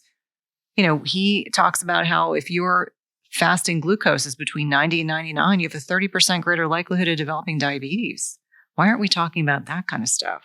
These are really, really important concepts. And it's not nuanced. It is very, very direct. It's look at your lab work with your provider. And if your numbers are not 70 to 85 milligrams per deciliter for glucose, if it's not 2 to 5 milligrams per deciliter for insulin, you've got work to do. And it's okay. Those things are totally reversible. But there are far too many people walking around that are ticking time bombs.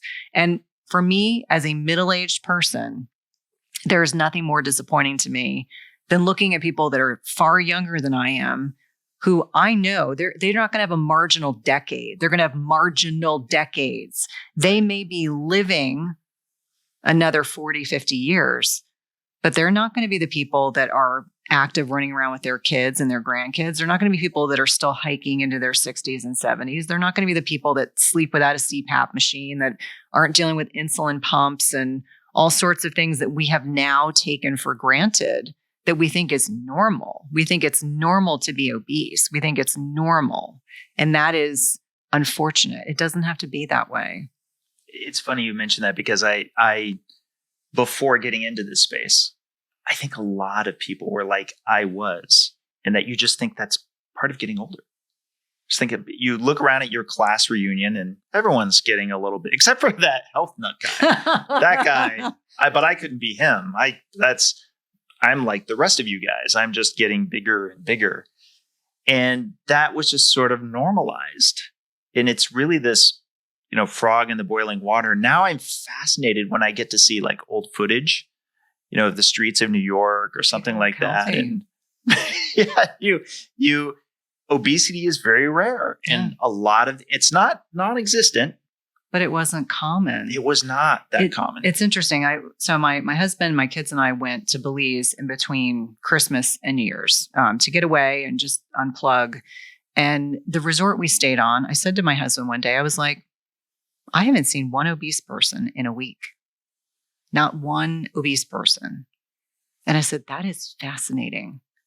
And I think that I'm always viewing things not from a place of judgment. I'm a clinician. So I'm always kind of looking at patterns and things that are like, my kids are always like, oh, here she goes again. I was like, that person probably has this, and this.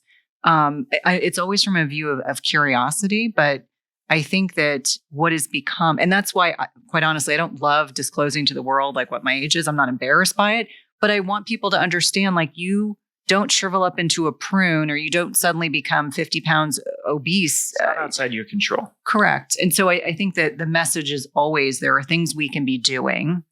It doesn't necessarily have to be having an expensive gym membership if that's not, but like finding the best options that are available for you to navigate your life and to be able to do it in a way that feels authentic and aligned and sustainable, which again, we go back to the conversation about, people out there that are like, it's my way or no way. And I'm like, that's not sustainable. Yeah. Well,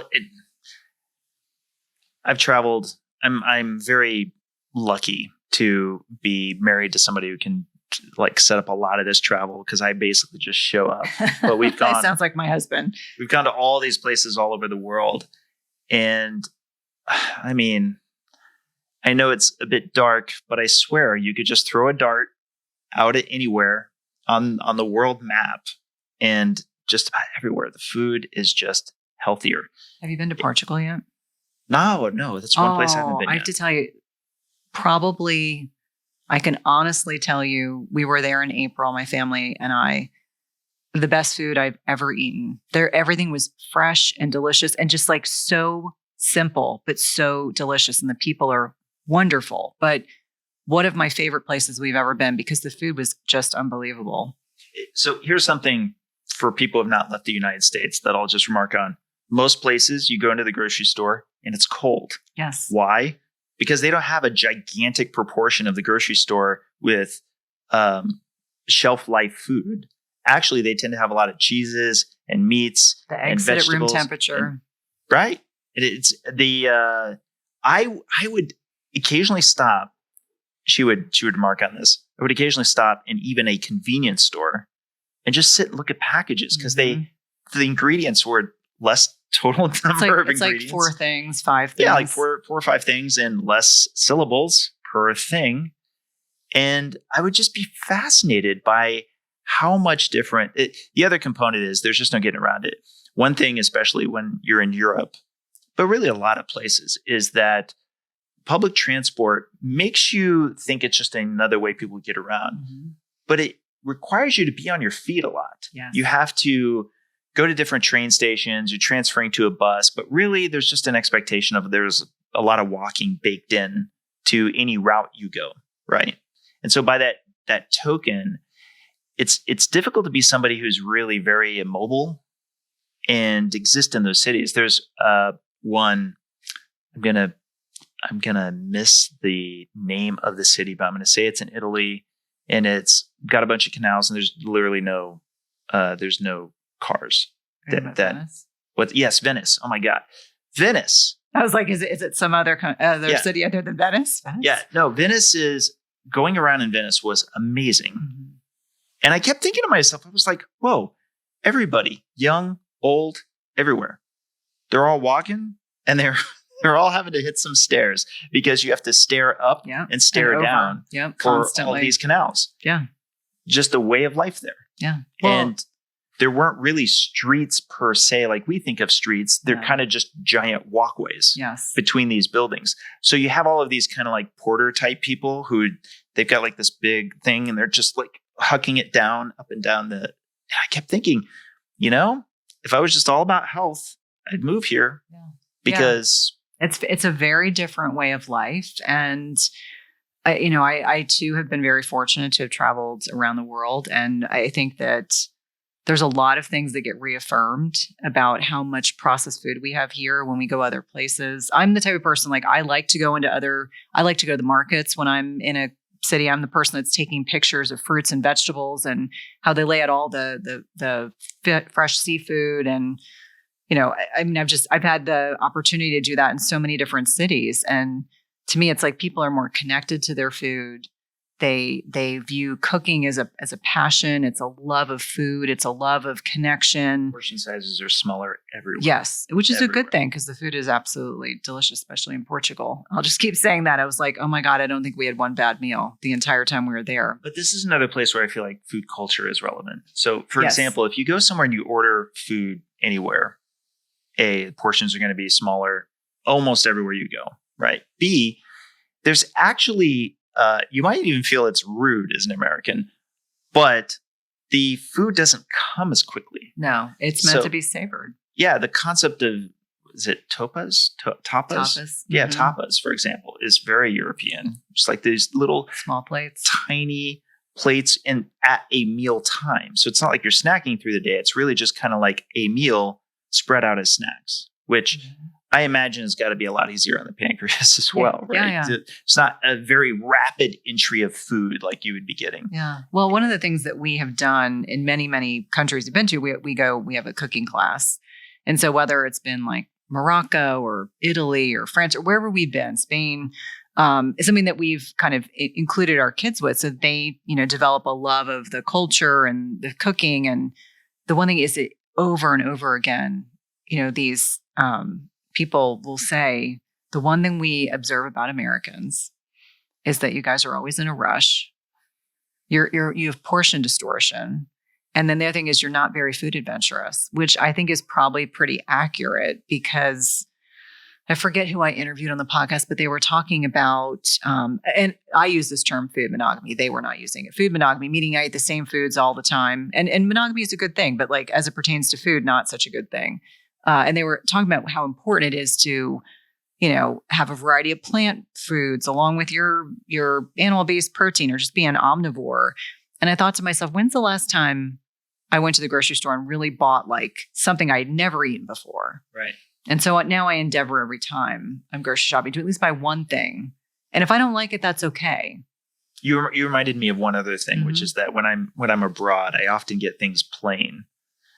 But then I remember, oh no, they don't like it when you're trying to say, can I have this? But with that, you look like that, high maintenance American for that very same reason, because they're like, why don't you just take it the way that we're offering it? If not, then go somewhere else. Yeah. When they serve you the whole fish and they tableside are kind of breaking it up and it's the most delicious thing you've ever eaten. You're like, oh, or like the salt crusted fish that they prepare. I mean, it's just, to me, I think, especially when you're traveling, and I'm not someone that's a food snob. Like, I don't want to go to the Michelin star restaurant. Like, yes, have I done that?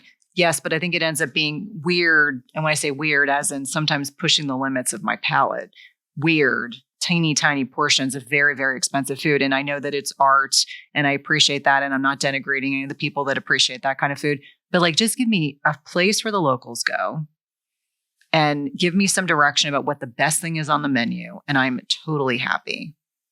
Like, I'm not pretentious. Yes, if I'm, doing a girls trip and someone wants to go to one of those foofy restaurants, I'm totally all for it. But as a rule, I'm like, just give me a good meal and I'm totally happy. All right. Let's talk about a tough subject. Okay. You've actually kind of had a rough go of it in the last 6 months, 7 months, right? Yes. And I don't know that I could set the table very well for this, but you mentioned earlier that you've had a few deaths in the family, Mm-hmm. very close to you. But that wasn't the end of the story. Quite literally, was it last month? So you're talking about my husband. Yeah. Yeah. So yes, three deaths within 6 months. It was like my dad died June 1st. My stepmother died in October. My first stepfather, because my mother's been married a few times, he died on December. So exactly 6 months the day with my dad. But what happened to my husband, who's an otherwise super healthy, active guy. Yeah. Yeah, super active. I mean, does jujitsu and all sorts of crazy things at 55 years old and does really well with them. I think he got a pneumonia in October, and there is a strain of pneumonia that a lot of otherwise healthy people are getting. And I don't share that to put fear mongering in anyone. Just it's what my colleagues are talking about. It's what my ER medicine colleagues are talking about. It's what we're reading in some basic preliminary data. And so Todd got a pneumonia, and Todd, being Todd, who's incredibly stubborn and independent, after like 2 weeks, I was like, you don't have a primary care provider, because he didn't think he needed one. What were the symptoms for the 2 weeks? It started with just being tired, which is not like him, and he had a cough. And then he'd be embarrassed if I shared this, but I will. He was breathing kind of funny when we were sleeping. Like at one point I reached over and I was like, is he not breathing? So he's having these periods of apnea. And so I kept saying, I think you need to go to urgent care. And then he's like, no, I'm fine. I'm going to kick this. And so I was like, okay, you're an adult. And I came back from a business trip probably a week later, and I looked at him and I was like, can I curse? I was like, you look like shit. I was like, I think it's time to go to urgent care. Didn't want me to go with him. Stubbornly, goes off to urgent care. The ER doctor does a chest x-ray and says to him, you need to go to emergently to the hospital. And so he calls me to say, the doctor said I need to go urgently to the hospital. And I was like, what? Because it's one of these satellite ERs. Right. And I said, what did they tell you? He said, I have a complete whiteout on my chest x-ray. And I was like, what? So we go to the community-based hospital. The shortness of breath, though, there wasn't like tightness or any Not kind that he of... reported. And he's a minimizer. So and he's an engineer. Yeah. And so for him, he was still pushing through, he was painting, he was doing all sorts of things at the house. He was like, if I can walk with you with the dogs and I can go up and down the stairs, then I'm fine. I mean, I appreciate his mom was a nurse. He's not someone who complains. And I value that about him. Do you mind if I interject something real quick? Because this kind of comes up with cardiovascular disease all the time. I feel like I can never say this enough times, which is, I think one of the biggest killers is embarrassment. Yep. Honestly. I totally agree with you. And in the case of, if you've got, like, for example, tightness of chest and you're short of breath, or you have, you're breaking out in a cold sweat, I'm interjecting this because this helps give me that opportunity to once again say, reaffirm it. Go to the hospital. Yeah, don't go to the hospital. Don't try to white knuckle your way through an event. Recognize if there's something worth getting checked out. Worst case scenario, you're wrong and the doctor sends you home. It's fine. But the thing is, every second counts. So when you were talking about not that he reported that he's a minimizer, it's true to some degree. We start doing it to ourselves. We kind of gaslight ourselves into thinking, oh, this actually probably isn't that. Oh man, this is just embarrassing that I have to keep being doted on by other people who don't realize that I'm a tough person. Yep. And I'm sorry, no one's tougher than a heart attack. Yeah. No one. No. And so when he got to the ER, and I'll just interject, the most concerning symptom to me, to be completely transparent, which is what pushed my buttons, because then I was calling my infectious disease friends to say, this is what's going on with Todd. He's sick. Something's going on. And I can't get him to go to the ER. They're like, what's wrong with him? I'm like, I don't know. He was having drenching, not a little bit of sweats, drenching night sweats. Oh, wow. Okay. And so that was like a big, I thought he had cancer. I'll be completely transparent with you, Dave. I was like, he has cancer. He's losing weight. I mean, like, I'm really concerned. So we get to the community hospital, and I know he's not going anywhere. He isn't willing to accept this yet. So the ER attending comes in, they do a CAT scan. I'm sweating bullets. I'm calling like my cousin who's a physician. The chest x-ray had to have been a massive shock right there. It was pretty horrible. And then they did a chest CT, and I'm like waiting, and I'm on the phone. I'm literally in the hallway crying in the ER to my cousin who's like my sister.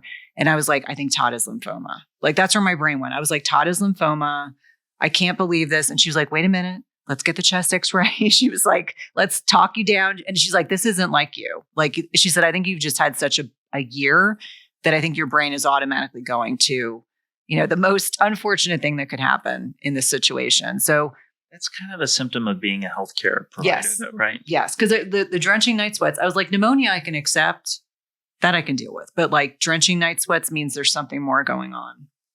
So the ER attending comes in, the hospitalist comes in. Todd now realizes he's not going anywhere. They showed me we went through the entire CT of his chest. I was like, I want the wet read, meaning I want the radiologist's interpretation. I want a copy because I need to see it. So, Todd's admitted to the hospital. Next day, he has a thoracentesis, which is when they go in and they drain fluid out. He had his entire left lower lobe, left middle lobe, half of his left upper lobe were filled with fluid. So this is a massive pleural effusion, which means the pleura is the lining of the lung. It means that the pneumonia that he had gotten so bad that his body just created this massive inflammatory response. So he has the fluid drained out, 2 liters, by the way, which is a lot of fluid. So how this guy was breathing, I don't know. We go home. He feels good for 2 days, and then it starts all over again. So then we get in to see the pulmonary doctor, and she sends us urgently to the thoracic surgeon. And thankfully in our state, the best thoracic surgery team hospital is the hospital about 30 minutes from our house. And I said to her, I want the best thoracic surgeon for him. And she's like, oh, it's Dr. Shaw. I said, great. We go see Dr. Shaw. He is kind. He is thoughtful. And he looks at Todd. This is, of course, the week of Thanksgiving. And he said, well, Thanksgiving's Thursday. He said, we'll do surgery next Monday. He's like, but if you get into trouble between now and then, you have to come to the ER here. And Todd's eyes are like saucers. And he says to Todd, this is what we're going to do. It's called a VAT. So they go in, it's a video-assisted thoracotomy. And he said, you're going to wake up and the first week you're going to hate me because you're going to be in the most pain you've ever been in your life. But we're going to fix this. You have a lot of scarring. We're going to drain out the fluid. We're going to patch everything up. We're going to take a lot of biopsies because I want to understand what's going on. But I think this is a bad pneumonia. And so Todd doesn't fully understand what all this means because he's still protecting himself. And so the Monday after Thanksgiving, he goes into the hospital. He has a 3-hour surgery. He has 2 chest tubes. He gets put on the transplant service floor, which is where you see some very sick people. But it's the great care. He had fantastic care. And he spent 5 days in the hospital. And he's been feeling a whole lot better. But he lost 15 pounds. My husband, not a big guy, he's 5'11". But we go from 190 pounds to 175. He looked a lot different. And just trying to get him to, eat, like that was his biggest thing. Like he just had no appetite whatsoever. But he's doing a lot better. Thank you for asking. All the biopsies showed no sign of malignancy, but they think it was just a really, really bad pneumonia. Now, they still don't fully understand why he had all these drenching night sweats. They're getting a little bit better, but we're still waiting on a lot of labs. So between pulmonary and internal medicine, they're trying to tease out why this is happening. Like, did he get bit by a tick? Is there something autoimmune that's going on? And so inflammatory markers. Those have been done. Nothing. So initially, yes, inflammatory markers, like his high sensitivity CRP was like, I'm not exaggerating, 150. That's when like I looked at it and I was like, what is going on with you? Okay. What is going on with you? And so it will get confounded to some degree by the surgery itself. So it gets harder to disentangle. But that said, is it dropped down to at least below 10? Yes. Now it's better. I mean, but they also said like, it's going to take time for it to come back down. Like we don't expect it to go from 150. I've never seen one that high. Like I saw it 60, 70. And I was trying to give him context. 52 once. Yeah. Ooh, wow. We'll talk about that after. But my husband's an engineer and he's very, very linear. And in his brain, he's like the most positive person ever. When the doc said, you're going to be in the hospital for a week, he heard 2 days. So by like day 3, he was totally depressed in the hospital. And he didn't like the fact he had all these activity restrictions. And, we went on vacation with my teenagers carrying his luggage because he wasn't allowed to pick up more than 10 pounds. But he feels incrementally better. But, I think it's been humbling for him. He just said, I don't know how you ever spent longer than that in the hospital and managed it. And I said, well, I didn't feel good. So I thought I was like, I'm either going to die or you're going to send me home. But yeah, I have told close friends that what happened with my husband just about broke me. Given everything else that had happened, I was like, I was just trying to remain. I didn't want my kids to be stressed, but I was so unbelievably concerned. Like I wasn't sleeping, worrying about him because he wasn't even thinking about the things that I was thinking of. But as I said, no signs of malignancy, but literally said, this is going to break me. Like, and I like to think of myself as being a pretty strong, resilient person, but that was pretty awful to go through. And I wasn't the one who even experienced all the pain and the trouble breathing. I mean, he was going through all that, but I think it's very much a dual-edged sword when you're a provider, because especially having all that cardiology background, I've seen everything. I have seen everything that can go wrong with lungs and hearts and everything in between. And so your mind automatically goes to worst case scenario. Because you've been in touch with it. Yeah. There's the Hollywoodized version that the rest of us outside of healthcare see over and over again. It's like, oh, so-and-so will get a surgery and they're just fine. And no, they don't portray routine problems that come up all the time in hospitals, especially with surgery. Here's a great example. Anesthesia.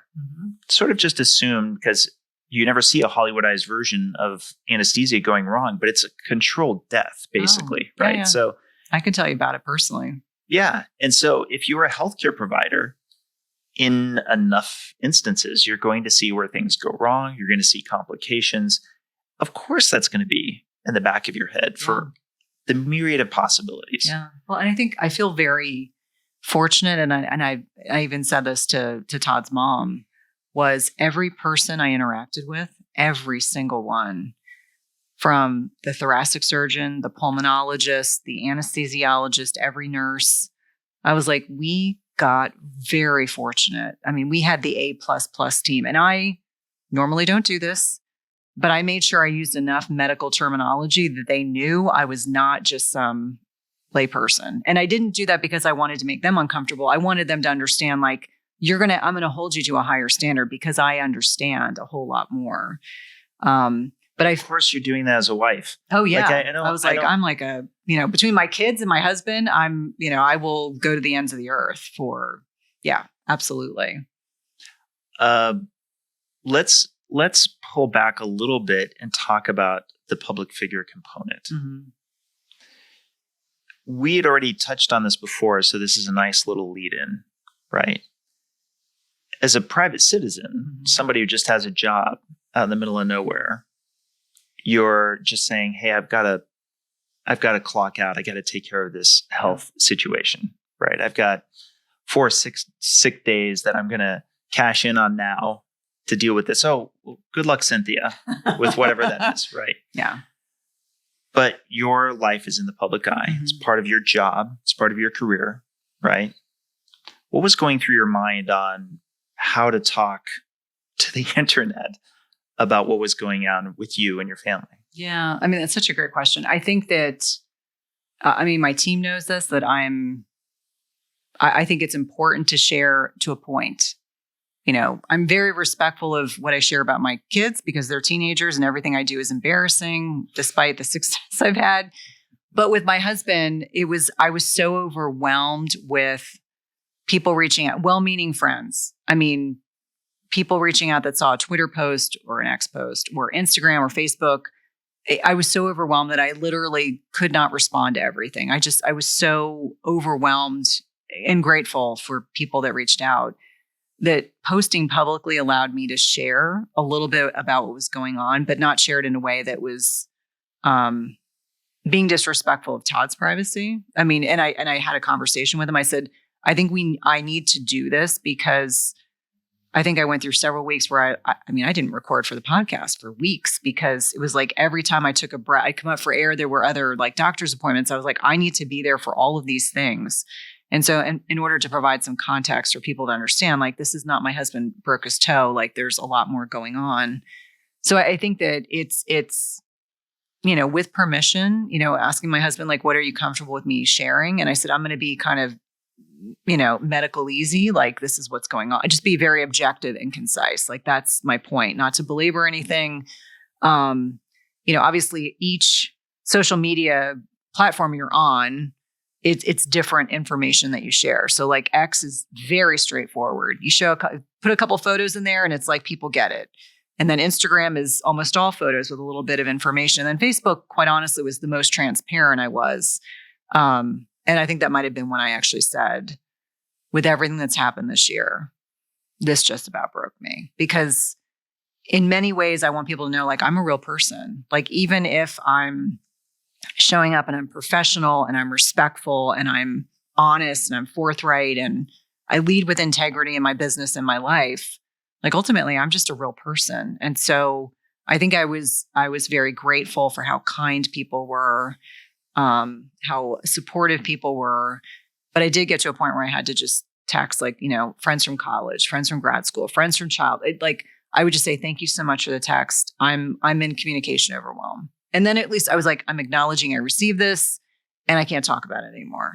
And so, trying to make sure, like, being the dutiful wife, but also being that healthcare advocate, not wanting my kids to stress too much, because I had one who's in his first year of college. The other one was super stressed and was visiting his dad every day because his high school was very close to where this hospital was. And I kept saying, let me worry about your dad. You have exams. You both have exams. Worry about what you need to do. Let me worry about this. I will communicate with you. They're like, but dad looks terrible. I'm like, yes, dad does look terrible. And it's because he's lost a lot of weight. Like, I think that's another thing that people don't realize if they're not parents themselves is oftentimes, it's weird. I'm getting a little emotional myself here. But it's because it kind of relates back to something that happened to me in my childhood. But oftentimes parents have to be strong for their children. So it's almost like they have to have an additional appearance to be strong for their children that they themselves don't have.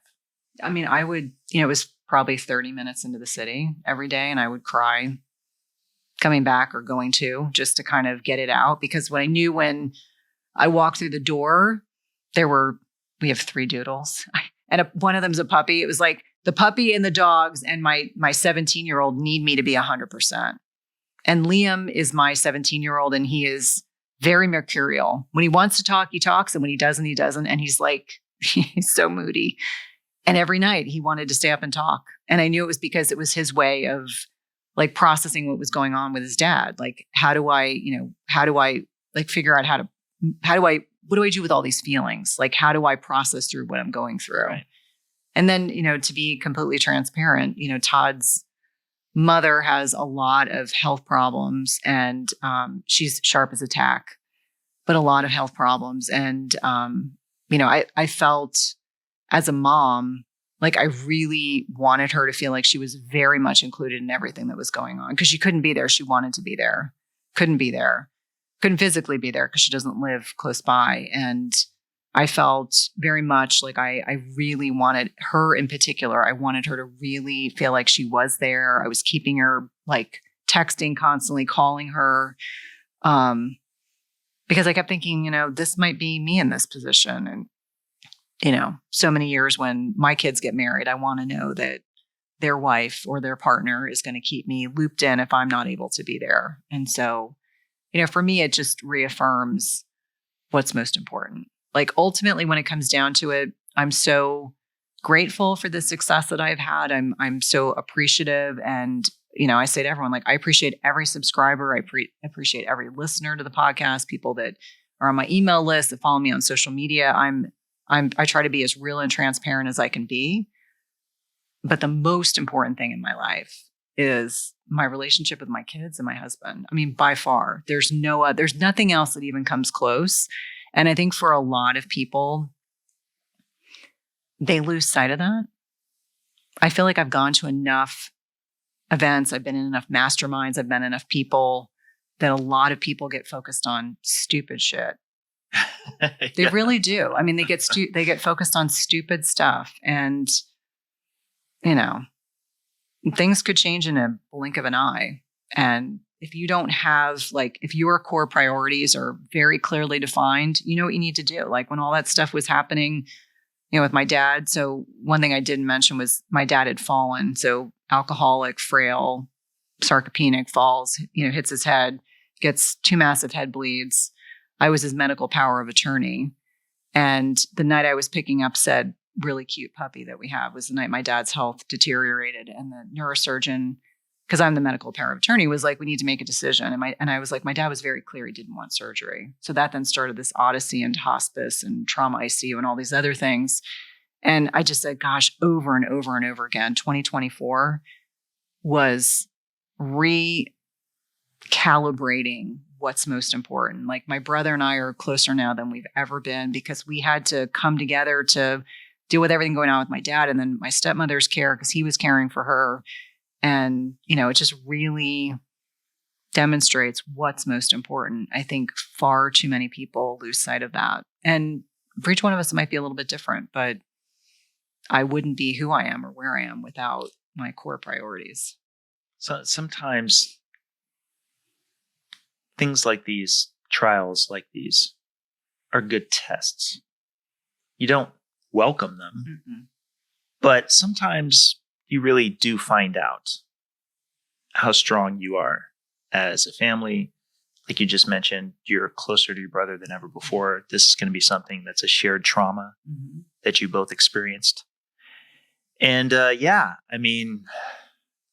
you got primed in a roundabout way. There was all of this lead up to it where you were not interested, I'm sure. And yet one more thing, to already have those prior experiences of loss coming up to this point, that I can't even imagine what that must have been like. Well, what's interesting is I'm in the midst of writing my second book, which is not about intermittent fasting. And my lit agent reached out to me because she was like, I just want to check in. It's the beginning of January. I just want to make sure we're on target for February. And so I was like, Mia, I said, I want to share these things with you just so you have some context to what my year's been like. Not because I'm telling you I need a lot more time. I just want you to understand the context of the last 7 months of my life. And so I kind of very briefly talked around these things. And I said, I honored every speaking commitment. I honored every commitment I had to everything that was on my calendar because just coincident. I think there's no coincidence. It worked out that everything the universe allowed me the opportunity to continue to do those things around all this other stuff that was happening. And I said, it allowed me to feel like there was some degree of normalcy amongst a 6-month period of my life that was not at all normal. And she just said, if you need more time, no one's going to question you needing more time. I said, oh no, this book's going to be done in February because I need it to be done. Like, to me, it's kind of like, it's a 6-month, 8-month journey where, had things not happened the way they had, the book probably would have been done already. But at this point, it's 3/4 of the way there. But the point of why I'm sharing this is that I think that life hands us things in a way that, whether it's to recalibrate, whether it's to demonstrate to us how strong we are. I'm not perfect. I have a really good therapist that I talk to a lot. I do a lot of work to make sure that I'm moving through stuff, that I'm not internalizing it and staying stuck. My brother, who is a wonderful, wonderful man, got shingles right after my dad died, just from the stress of dealing with everything. And I told him, I said, however you need to process what's going on, you need to deal with it. Because if you don't, this is exactly the kind of stuff that will keep reoccurring. And so I think that for anyone listening, we all go through tough stuff, but it's, are we in a position where we can talk about our feelings? Like, part of what's therapeutic to me, quite honestly, is the acknowledgement of this shared human experience, but also being able to say, yes, past year was very challenging. There was also wonderful things that happened. And that's the blessing of what life is. Like, I would tell my husband, I hadn't intended to send a Christmas card out. I do that once every 3 years. And I said, this year, the boys had such an amazing year. I wanted people to be celebrating them. And that was so important to me. And I said, I didn't need to talk about the tough stuff. I wanted to talk about the happy stuff. And I said, so that's been the reframe, the dichotomy of life is you have yin and yang, you have good and bad, or however you want to frame it. I think my father and stepmother suffered for a long time. I think my father felt like he couldn't take the kind of care of my stepmother that he wanted to because he had his own limitations. But I know that neither of them are suffering anymore. And so I try to focus on that when I think about sad things. Like we were in Belize on New Year's and they had this amazing fireworks display. And I said to my husband, I just had the weirdest connection to watching these fireworks. If you've ever watched the fireworks in Washington, D.C., around the Capitol, they're unbelievable. They do them every year. When I was little and I lived in New Jersey, my dad lived in Washington, D.C., my dad would come up with fun things for us to do in the summer. And so we went down to the lawn and watched the fireworks. But the fireworks display, for whatever reason, made that connection in my brain.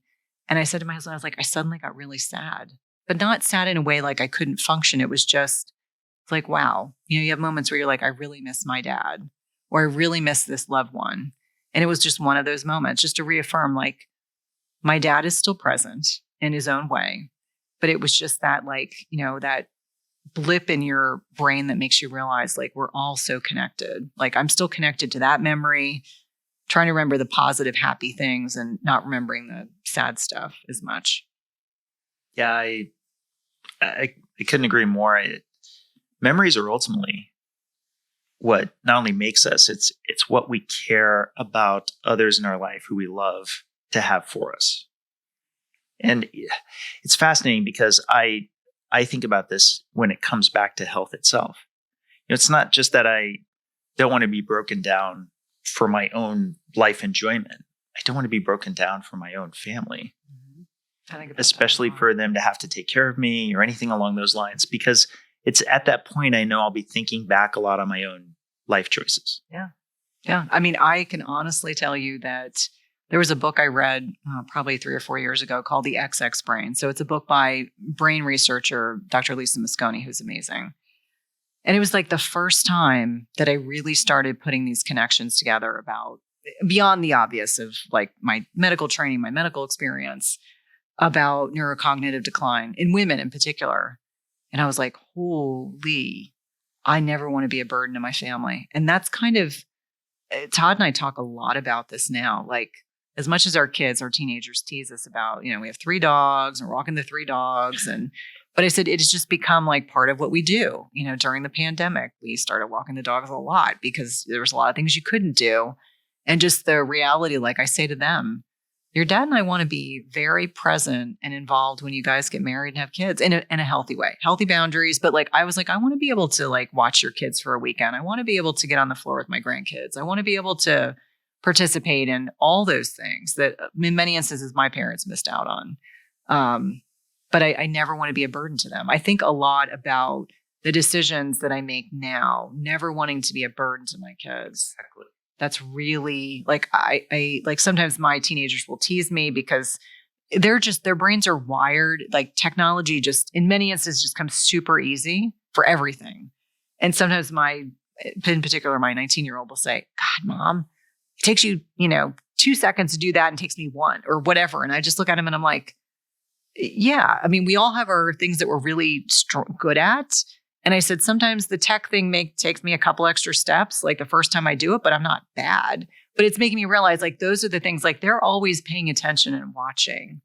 And so wanting to never be a burden. I mean, that is huge for me, never wanting to be a burden to them in the way that it's not to suggest like we aren't prepared to eventually retire and make sure that we're, financially astute and all those things. But I want them to be able to interact with us for as long as possible. Like I think about one of my grandmothers lived into her early 90s.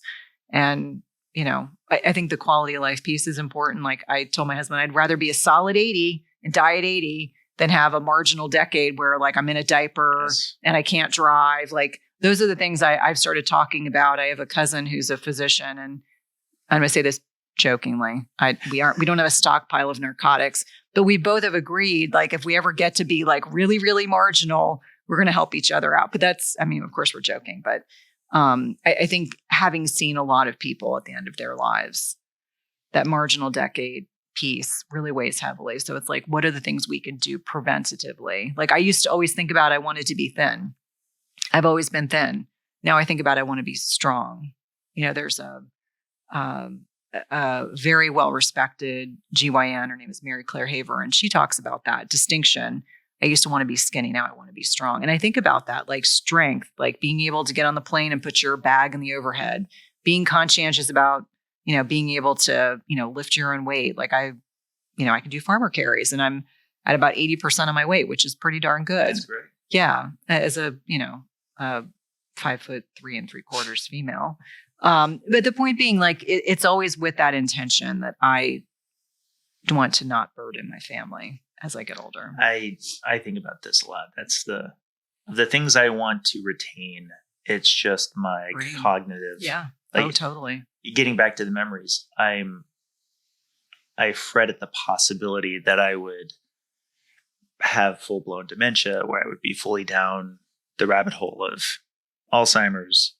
And so it's not just taking care of me, and we saw this with our own family. It's funny, this occasionally gets brought up when I'm discussing my research is, well, is heart disease in your family? And I'd be like, yeah, both heart disease and stroke.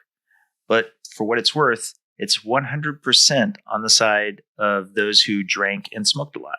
Mm-hmm. Sure enough, they happen to have the earlier heart attacks and strokes. In both cases, this is my mom's dad and her brother. Both had strokes and both had person confusion. And so they had residual deficits too. That maintained for a while, but until they finally passed on. And I got to be honest, if there was such a thing as like a chip that I could install in my brain, that once I drop past a certain threshold, it just goes ahead and checks me out, I would get that. I would totally get that. Sounds like an engineer. Yep. I mean, I think about, I think for me, I had a healthcare hiccup 5 years ago when I was in the hospital for 13 days. And I don't think I fully appreciated the impact that had on Todd until I went through this, because it started making me almost panicky, thinking like, what if he does have cancer? I don't think I'd ever get. I mean, I started thinking, like, these are things I started thinking about. What if he were to get cancer? What if something were to happen to him? What would my life be like? I'm too young to be like. I mean, that's exactly. And I'm not someone who's normally a worrier, but it was like that's how much I was worrying about. Like, oh my gosh, I was like, dude, I fully expect you to live a long time. But that's another thing that hardly ever gets discussion is the caretaker role is so difficult. When we're usually talking about the people who are having to be cared for, we're talking about the disease, we're talking about the surgeries, we're talking about what we're doing about these people. There's really not a lot of discussion. I wish there was more about the things you're talking about. So for Todd, just like you during your 13-day stint, you're just kind of stuck with whatever the doctors are coming at you with. Sure, you have to make some decisions, but you're on a train and like it's moving. Right. I mean, he was at least awake and alert, which I think probably made it worse. I was just like a blob. Right. But you've got your person in your life who's not just taking care of you, they're taking care of everything you were doing and trying to mitigate and trying to assess. And this is what I think a lot of people don't realize. The reason it's so exhausting to be in these states like you were just in is because, and this gets back to the well-wishers and so forth, is you're in a constant state of reacting. Whereas in your life, you're typically proacting a lot and reacting a little. So when you're getting questions in the chat, okay, that's great. That's after you just got done with the script, right? And you already knew pretty much what you were going to say. You have some chores you're going to do. You know how those chores, that mental effort is a lot less. Driving, we hardly even think about driving. That's because we're not really reacting like when we first started to learn to drive. So by the same token, here you're presented with a brand new situation. You have to make a lot of decisions on the fly, not just with your husband's health and the care that he's taken, but again, getting back to your children, getting back to the arrangements with your family. And that's before taking in the public sphere dimension, which is why I bring that up. Is I want people to appreciate that a lot of times when people who are in an influencer role or in a public light, when they're not being as open about their healthcare challenges, it's not necessarily because they're trying to hide something or because they're embarrassed about what happened. A lot of times they're just genuinely stretched to their absolute limits. Well, and you think about just that whole the autonomic nervous system. It's like if you're in fight or flight, you can't think clearly. I mean, I wasn't ever at that point because I think with everything else that had happened that year, it was like, and as I tell my kids, it's a horrible comparison, but I'm like, how do you eat an elephant? One bite at a time. So when like I'm looking at 195 things that have to get done, it's like one thing at a time. Right. One thing at a time. Like making sure my nutrition was pristine, making sure I was sleeping as best as I could. And I have an Oura ring, so I track all that stuff, making sure I had a lot of adrenal support. And quite honestly, my husband, when all this happened, he had surgery on December 2nd. And then I was supposed to be in an event speaking like a week and a half later. And he said to me before the surgery, he said, if I make it through and I'm okay, I want you to still go because you need a break. He's like, you've had 6 weeks of this and I know you're stretched to the nines and you need a break. So my mom actually came for a week, which was a huge help because she just cooked like crazy. Like she acted like the domesticated 1950s housewife. It was like, stocked up my fridge and cooked and cleaned and did all sorts of stuff, organized things.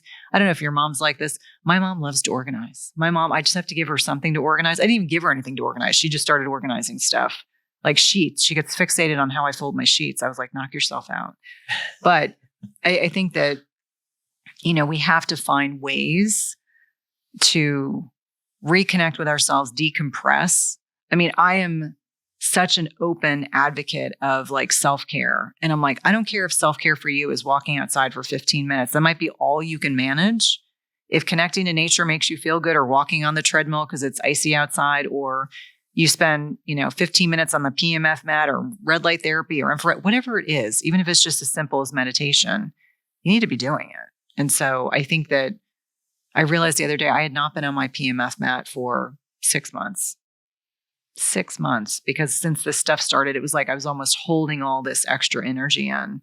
And I said, okay, it's a new year. It's time to start like really being conscientious about taking care of yourself again. Because all the big things have been warded off. Everyone's had their services and all those things are literally buried. And Todd is doing well. It's time to like focus on taking care of you again. And I think that for so many of us, it's so easy to just portray the positive, happy stuff on social media and to just be very Pollyanna. And I think that, like, as an example, with everything going on in LA, I'm sure you and I and people listening have so many friends and loved ones that are impacted. And all this week, I was like, I just launched a supplement line. I'm not even talking about it because I feel like it's totally tone deaf. Like I can't do that right now. Like I'm not going to get in stories and talk about. I think I shared that Jack and I were in here because that felt different. But I just said it. I was literally recording and I said, I've been trying for several days to get on here, but I've really struggled and here's why. And several people were like, thank you for being sensitive to that. I have loved ones that have been impacted. I have friends that have been impacted. And I said, when I can do my due diligence, I said, I'll make a donation, but I don't know who it's going to be to. And I need to, take the opportunity to vet some options. But trust me, I'm such an empath. I am so impacted by what's going on, just like I was when, there were the flooding in North Carolina. I'm like, I am definitely one of those people. It's like, it's very hard for me to feel authentic if I perceive that a large amount of people are suffering so significantly and extraordinarily. And I think the only other thing that I would add to that without making it political is that one thing that I'm sometimes surprised by is the kindness of people just in general, kind things that people said to me when all this stuff was going down, people who didn't know me. And I mean, they probably assumed my team member read messages that they sent me, but it was actually me reading them. And then the extraordinarily dumb stuff that happens where you just kind of look at people and you're like, you just don't get it.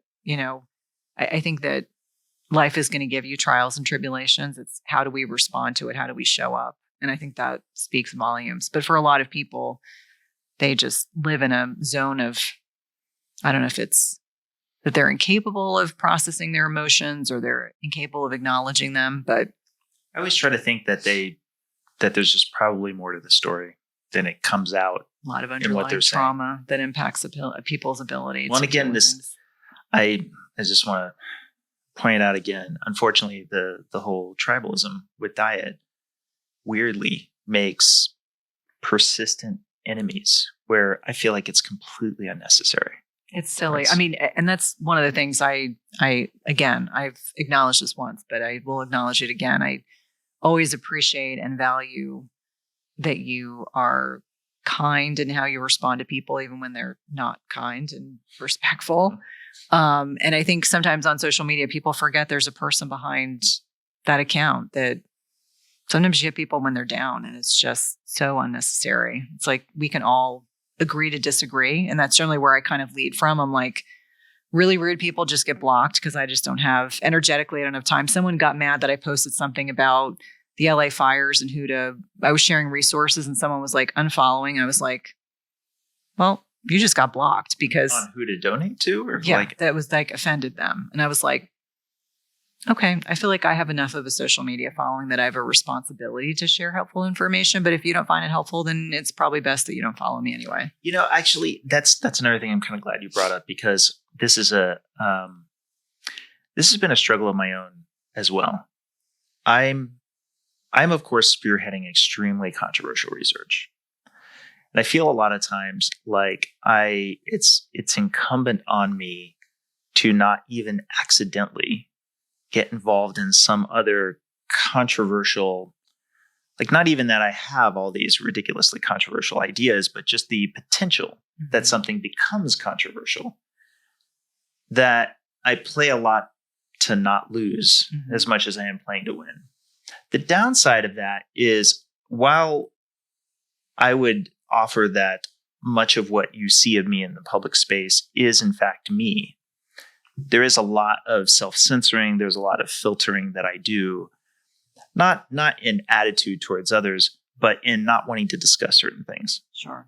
So yeah, the fires are a great example. I would hope that you saying, hey, for people who are interested, you're scrolling through your feed, you're catching a lot of this fire damage.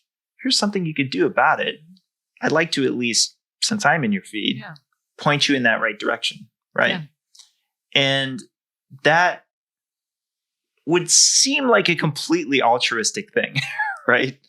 I thought so. But I get it. Probably somebody through a certain narrative lens can still come to that conclusion. And that part does get to be a bit difficult for me, but it's kind of what this is.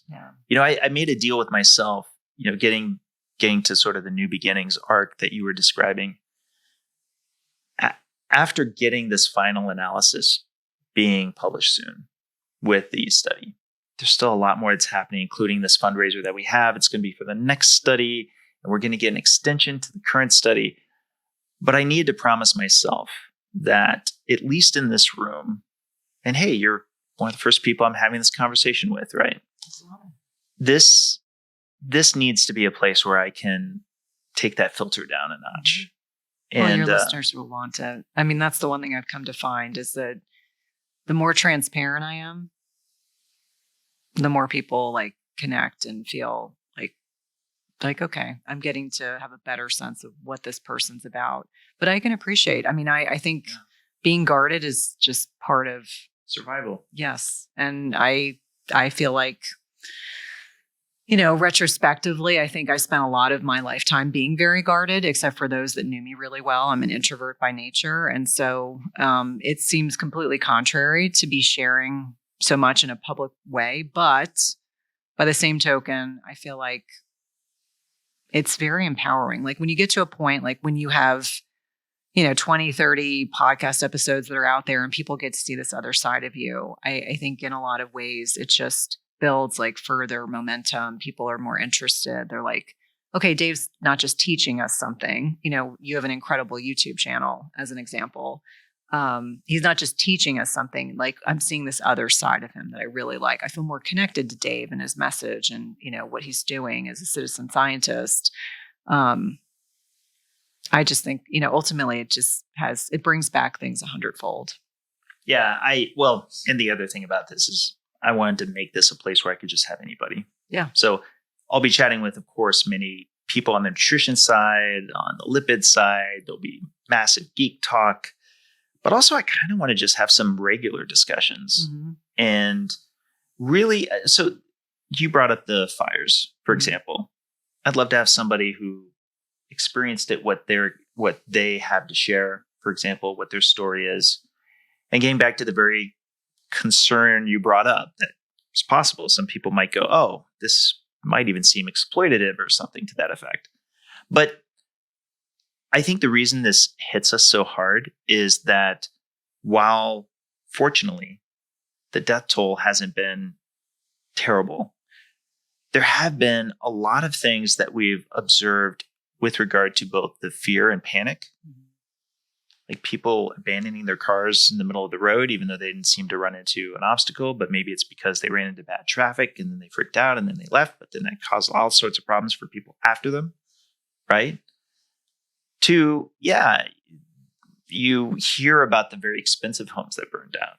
It's not the only homes that have burned down. Oh, no, I think that the bigger issue for me is, yes, some very big names have been impacted. And I feel the same for everyone. I can't fathom losing everything except what's physically on your body and maybe something in a bag. I can't even imagine what that loss is like. I think the concerns I have are about the people who had their homeowners insurance canceled. Yeah. Very recently, I heard last week, people in Pacific Palisades, like, can you imagine? And you still have to, and it's my understanding. And 2024 happened this last, so surprisingly close. Or people who have to continue making mortgage payments, even though their house burned to the ground. To me, it's along with all and I don't have a full understanding. I know there was some budgetary cuts and less firefighters and no water access, which just, I don't fully appreciate, understand. But I think there's so many systemic issues that coming out of this, that things don't change.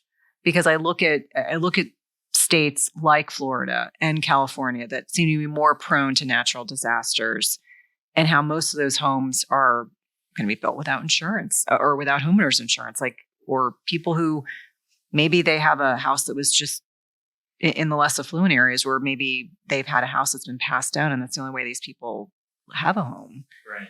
I mean, those are the people I genuinely worry about the impact on the children. I mean, the impact on the mental health, just like when COVID came through. And I used to always say, my kids were preteens and teens, but thinking about the net impact on our younger populations, I mean, that's kind of where my brain goes, that this is a much larger issue than just the fire and just the loss. Well, I don't mean to analogize it, but I cannot help but appreciate how much the catastrophes we run into were preventable.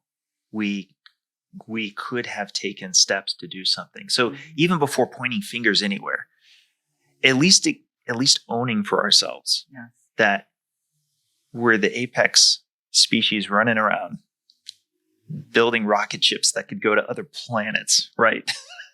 and of course, in these moments, I'm thinking, why do we like to build, properties in very high risk areas and then not correspondingly want to take extra efforts to secure them against the very things we can anticipate? Well, by the same token, why have we engineered the worst possible things we could consume and then make it as widely available as possible? Well, I think it's like we just push the worry down the road. Yeah. I don't want to deal with it now. I think it's human nature to not want to deal with the tough stuff up front. Let's be honest. And I think this is a difference with us as engineers. You're solution oriented. Well, and we're longevity based. We know those short term windows of time may be built into our psyche, but hey, the bridge will eventually have enough cars on it. We can't go with the test where only 3 cars went over it, and somebody goes, "That's all right. This road and this bridge will only have pretty much an average of 3 cars." We're like, well, we still want to test it against the maximum possible load. Yep. Same thing with the elevator. Same thing with the rocket ship, right? And this is why I think I loved scenes. There's this great scene in Titanic. It's one of my favorite scenes, and it's after they had hit the iceberg, and I believe it was 4 chambers that were filling with water. Yep. The engineer comes up and he rolls it out, and he goes, "Yeah, no, we would have been fine if it was just the 3 chambers, but it's 4." It's a rush thing. And everyone around them is like, "Well, but we're not sinking now. Like there's no way this thing could go down." He's like, "Oh, I've designed this ship. I guarantee it can go down." Right. But is it a protective mechanism by our brains that doesn't want us to acknowledge those simple truths? Is it cognitive dissonance? I mean, there's so many things that I think about that. I have a hypothesis on this. Yeah. I think there's a little bit of an efficiency gain Mm-hmm. that comes at a trade-off. So we do want things to be simplified. It took me 8 years, I think, to fully internalize this. But in the case of the lipid energy model, this is a great example, right? I'm coming to you as somebody who's only known the lipid hypothesis your whole life. And I'm saying there's some things that are true, but really it's more complicated than that. And there is a way by which I hypothesize you could have sky-high levels of LDL and not actually be at a higher risk of cardiovascular disease. But it's a little bit more complicated. And the thing is, you've been trained, not just that it's been simple, but on top of that, you have a desire for it to be simple. Yes. And this is the same going on the other side. If you're an LDL skeptic, getting back to the small dense versus big fluffy, you're going, oh, I heard from somebody that actually big fluffy is not concerning. But it's another version of the same hypothesis. It's that, it's still kinetic. It's still these things are not smashing into your arterial walls because they're big and fluffy, so they don't smash so hard, right? And again, me, the engineer, I'm like, there's not actually smashing. You're like, let me explain this to you in a different way. Yeah. It's just a little more complex, but not by a lot. And in both of those parties, they're going to go, "Oh man, I just really liked it when things were kept in simple terms. Can you Cliff's Notes it for me?" And I'm like, "No, that's my whole point. I can't Cliff's Notes it for you." Right. Well, and I think that when I think about your work, and you've been a guest on the podcast twice, I always say the context of, I've been in medicine a long time. And I'm like, Dave is challenging us to think outside that proverbial box. So we talk about coloring outside the line. So let's use that as, are you someone that colors in the lines, or do you color outside the lines? Because the people who are willing to color outside the lines are probably willing to entertain the possibility that something that they were taught may not be right. For me, I always say that, I was trained at a big research hospital. And even though, people sometimes minimize, like, "Oh, you're just a nurse practitioner," which irritates me to no end. But, the one thing that we were taught, because we had many of the same professors as the med students, let's be honest, was that you are an individual with a brain and you were supposed to use it. You were supposed to critically think. The differentiator between like a good clinician and a mediocre one is, can you critically think? And so I always think about when someone says something to me that I'm kind of like, I don't know how I feel about that yet. I'm like, I'll just let it kind of sit. And then I'm like, okay, I'm willing to be open. I mean, that's half the battle, Dave, is being open to the possibility that you might not be right. Like, I intend to be learning for the rest of my life. And I still, to this day, like, I was responding to someone on social media today. I'm not supposed to be doing that. And I was responding to a question. And I finally just said, "That's a great question. I can tell you right now, there's no consensus on this particular issue." I was like, here are some people that feel this way, and here are some people that feel this way. And I don't think either of them are wrong. And it was not about lipids. It was about hormones. But the point of why I'm sharing this is that that's a differentiator between, I feel like X does a really good job with this, is that, and it could also because it's the manosphere. There are a lot more guys on Twitter/X than I think women that are outspoken, and that's okay. But I think that is where you will sometimes get a pretty entertaining idea of what is the conventional prevailing wisdom. I mean, I haven't had to block as many people on there as I have in the past few years, which is good. It means I've like curated enough of the people Or that maybe more people actually are getting more open-minded out there. I don't know. But I think it's again, I'll continue saying the people that color outside the lines like that. Those are my people.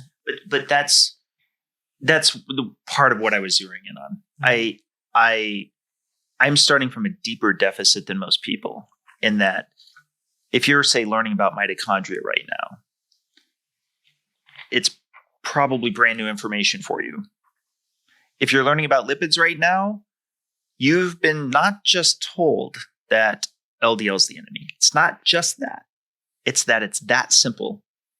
And there's a simple solution to it. And that's good. That lets you pack it tightly.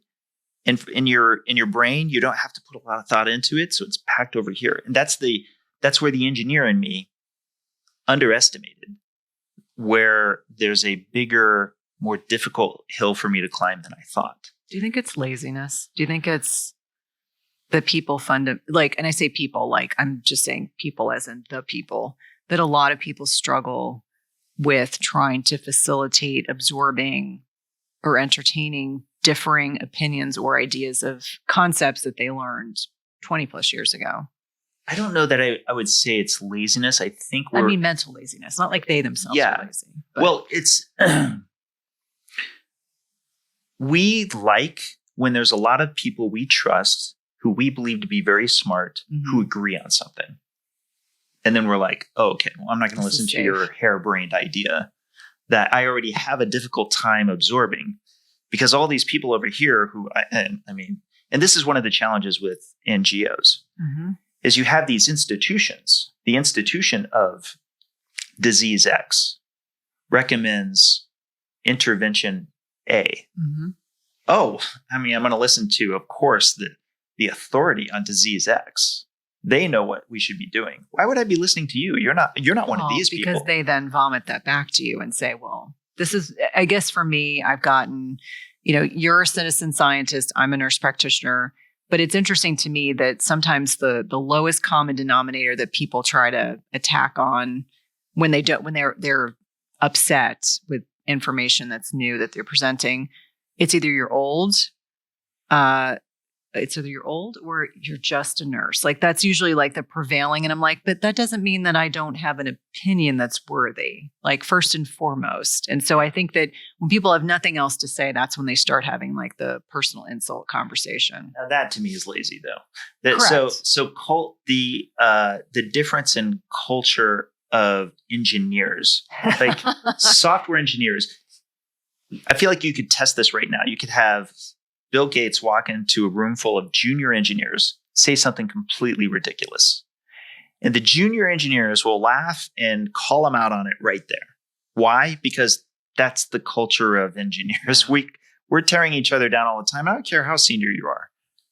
Not so in medicine, I've learned. Yes. I had to learn that early on, that very quickly you turn off any potential research partners or anybody if you're challenging them on any existing axioms. That's you've got to be very careful that you don't get people upset with what you think is just fun mechanistic theory to debate on, particularly when it comes to lipids.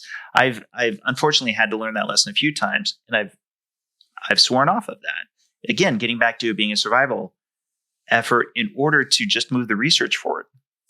It shouldn't work.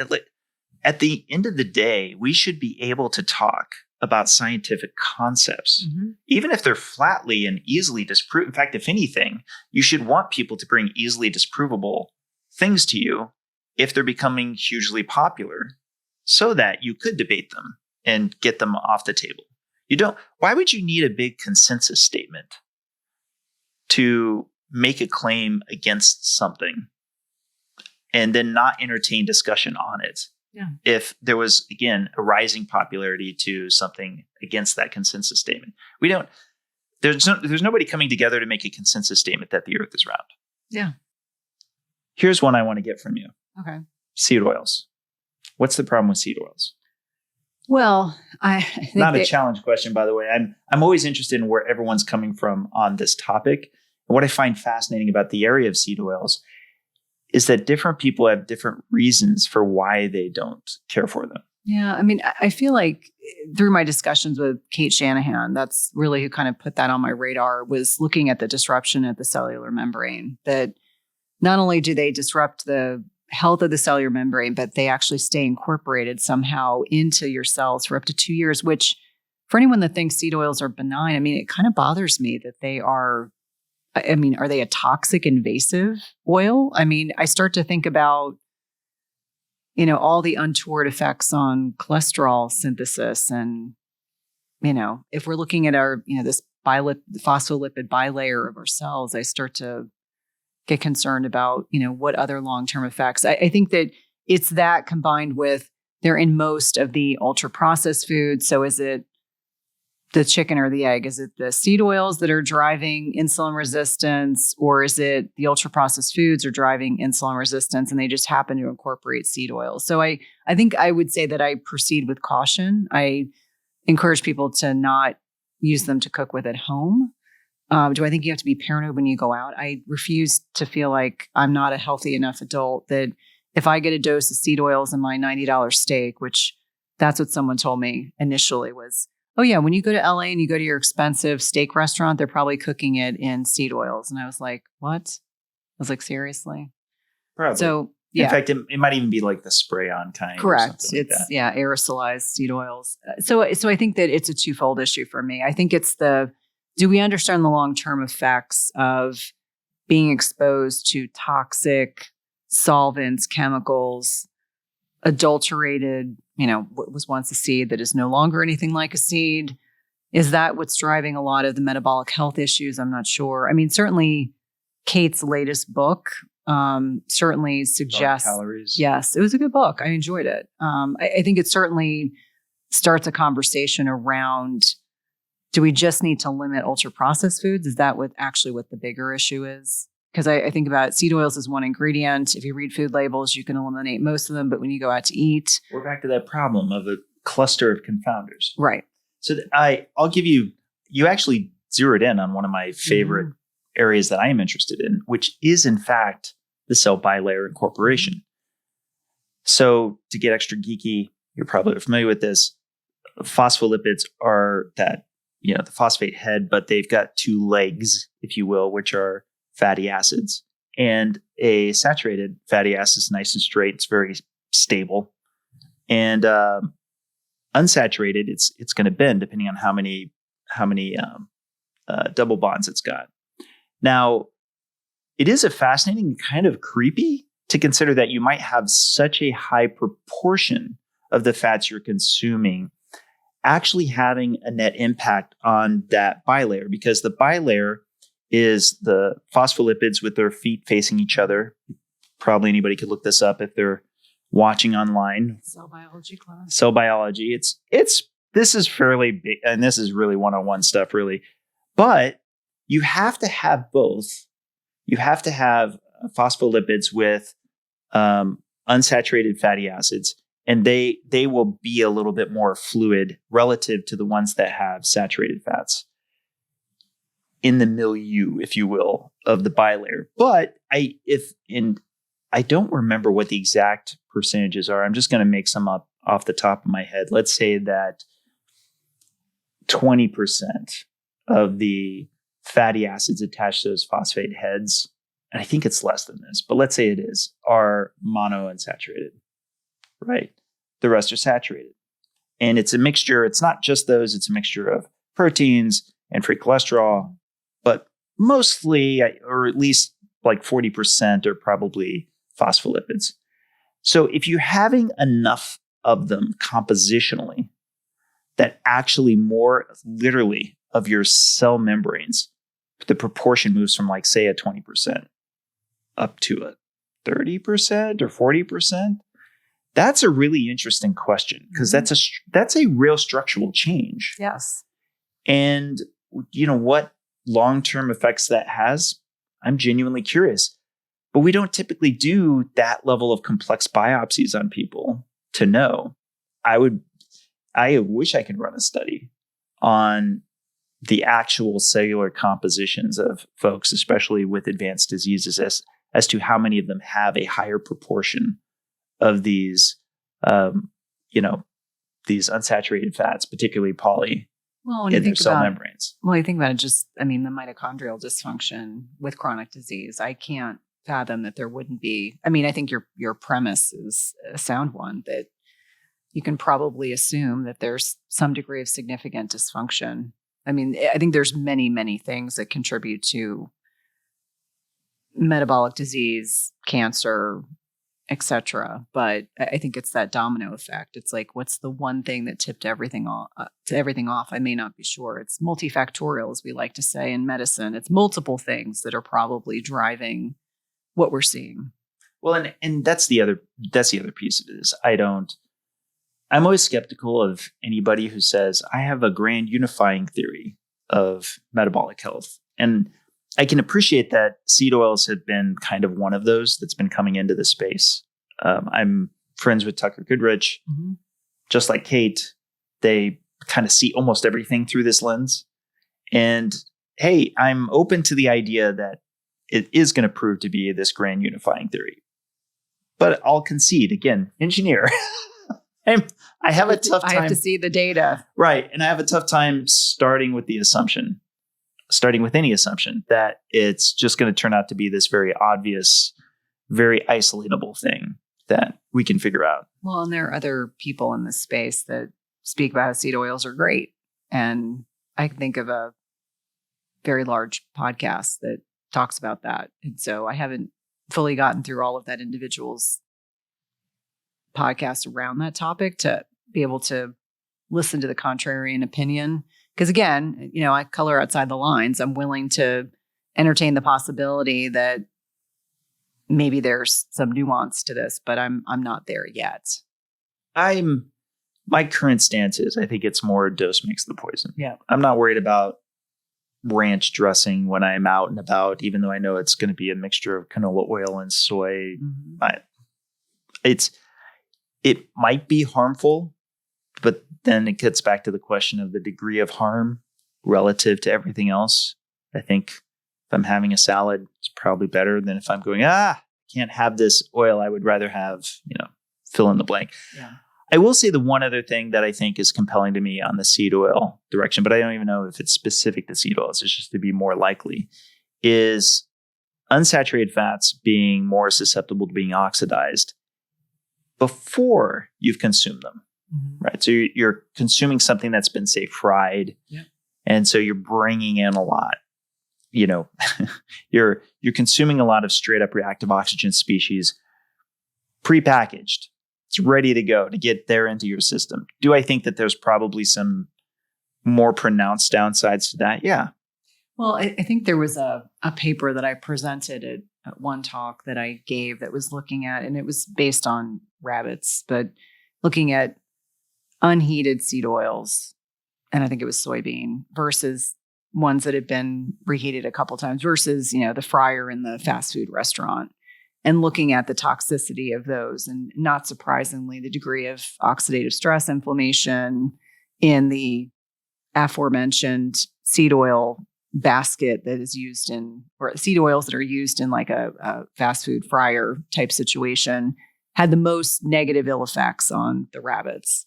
Having said that, I think that for most people, if you are otherwise metabolically healthy, I don't think we have to fear getting some exposure. I think about when I go to people's houses and have a dinner, or if I go out to a restaurant, which I don't do all that often, I'm probably getting some passive exposure. But the small amount that I'm exposed to is, not incremental against all the other positive, oil choices or fat choices that I use. And I tend to be someone that does better with plant-based fats. You'll never hear me use plant-based anything, but I don't do well with duck fat and tallow and lard. Those kinds of things will, I just don't feel good. I always say, I respect that people can eat forkfuls of lard and tallow and butter and they do fine with it. But I'm one of those people that give me the olive oil or the avocado oil. I'm going to do a whole lot better.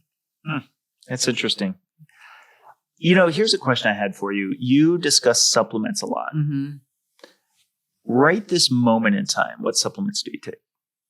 I would say the ones that I consider to be foundational: creatine monohydrate, I take urolithin A, which is a polyphenol signaling molecule. And I'm all about the gut microbiome. That's kind of like, what are the things that are the biggest contributors for me? I think those two things daily in the morning. And then I would say evening, myo-inositol, which helps with sleep architecture, as does creatine, magnesium, vitamin D, depending on how much fatty fish I'm eating, might be some omega-3s, but being conscientious about sourcing, I think, is really important. And then obviously electrolytes. I know we were talking about that earlier, but I'm someone that has a little bit of mild dysautonomia. So for me, I have always craved salt. I didn't realize that was why my body craved it so much, but I can tell pretty readily. Like when I travel, it's not only is my HRV tank. When I travel, interestingly enough, I travel west. If I travel east, I'm fine. So I travel west, and my body clock is it feels like it's very much off. I actually have to be like super conscientious about salt. Like I'll probably feel better on Sunday because it's like I can't consume enough water and electrolytes while I'm traveling. I'm glad you brought that up because I think we were talking about it offline. Mm-hmm. So just to recap, because I've told this story many times, but I'll go ahead and say it one more time here. I found out after going very keto that I was having a problem with leg cramps and also occasionally just being very lethargic, sometimes a combination of the both, sometimes separate, sometimes I would be lightheaded. And the more I was reading up on what it might be, the more I was thinking, this is an electrolyte problem, probably potassium or magnesium. And sure enough, if I dosed up a lot, especially with potassium, it mitigated it to some degree. And then at a certain point in time, I read, I think it was an article, I don't think it was a paper, but I'd read something that explained sodium is like the trunk of the tree. Mm-hmm. And that in reality, these other electrolytes would ultimately get ditched to preserve sodium. It went through the mechanisms of how that worked. And I was like, it can't be salt. I already salt my food like crazy, at least as I thought about it at that time. And then in the fall, I even think I know the month. I think it was October of 2018. I was like, you know what? I'm just going to rule out that it's salt. For 2 weeks. The engineer. Let me conduct the experiment. Yeah. For 2 weeks, I'm going to just have salt with abandon. I'm going to frost my burger patties with salt and my steak with salt. And then on top of that, I'm going to supplement salt. And I did it, wiped out all the problems. Really? That was it. And since that point in time, I now only supplement salt and I have no other electrolyte problems. I don't have to do anything with magnesium or potassium or anything. Yeah. I mean, I think there's always like the caveat because in cardiology, you get so electrolyte savvy, like ridiculously electrolyte savvy because you have to be, the heart is it's like a cranky toddler. It has to, it's like the Goldilocks effect, just the right amount of electrolytes and the right amounts. Otherwise it gets cranky. And so what I found for myself, my like N of 1 was I knew I needed more magnesium than the average person because I have transdermal and oral magnesium that I take. And then, potassium for me is probably less important, but the salt for me, because my blood pressure has always run low, but this dysautonomia. So I've been seeing this amazing functional medicine doc. He's actually called the medical detective. He's probably one of the smartest people I've ever met in my life. First time he met me, I met him socially and he was like, do you have a high arch palate? I was like, he was just like looking at me the way that I sometimes look at people as like a clinical. Subject. Yep. Yeah. And so he was like, I bet you probably have this and this and this. And I was like, what? No, I'm not hypermobile. I mean, it was like all these things. So when I first went to him, sure enough, I'm hypermobile. I've got this gut stuff that goes on. And he was like, how much salt do you think you eat a day? And I was like, probably 6 grams at least. And he was like, He's like, I think you're onto something. And so we had this whole conversation. We did some specific testing. And he said, yeah, you've got a degree of dysautonomia, which your body needs more electrolytes to support your adrenals, but also support your blood pressure and your autonomic nervous system. So for me, when I travel, I just can't get enough water in while I'm traveling, especially like being in a place that's dry. So my son was laughing. He's like, you got a whole liter, you got a drink of water when you get back. I was like, I know. But it's one of those funny things that I've just found with that N of 1 experimentation. And then I have patients who, quite frankly, couldn't handle 2 grams of sodium a day. They don't feel good when they consume that much. So I think it's not like everyone needs electrolytes. I just know I personally need them, and I have to be like very dedicated to it. And it's like finding what works for me. I have specific salt I like to use. I travel with it. That's how much of a dork I am. I travel with my own salt. Redmond's, actually. I like their salt. I have real salt in my computer backpack in multiple different pockets. See, it makes me feel better. So I'm not the only one. Yep. No, We're simpatico.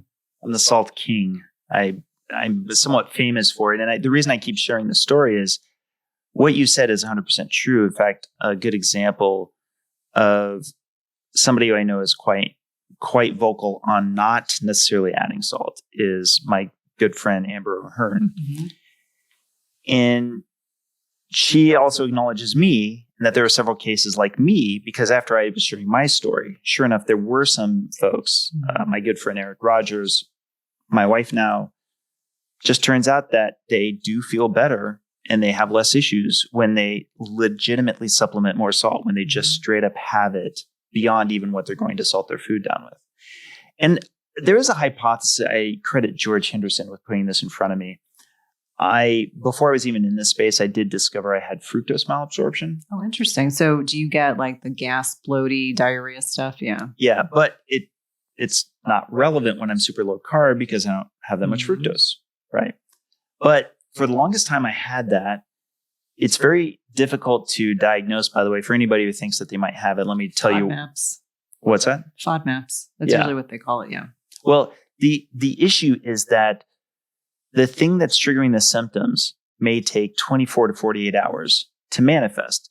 So us being short-term thinkers, we're going, oh, what was the last thing I ate? Huh. And then you think it's that, but it's not really that. It takes a while to finally figure out what it is.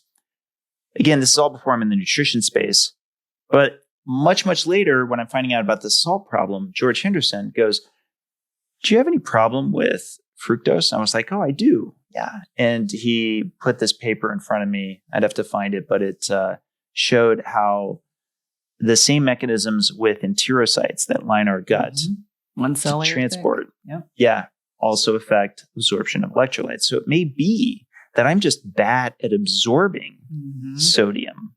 That's why.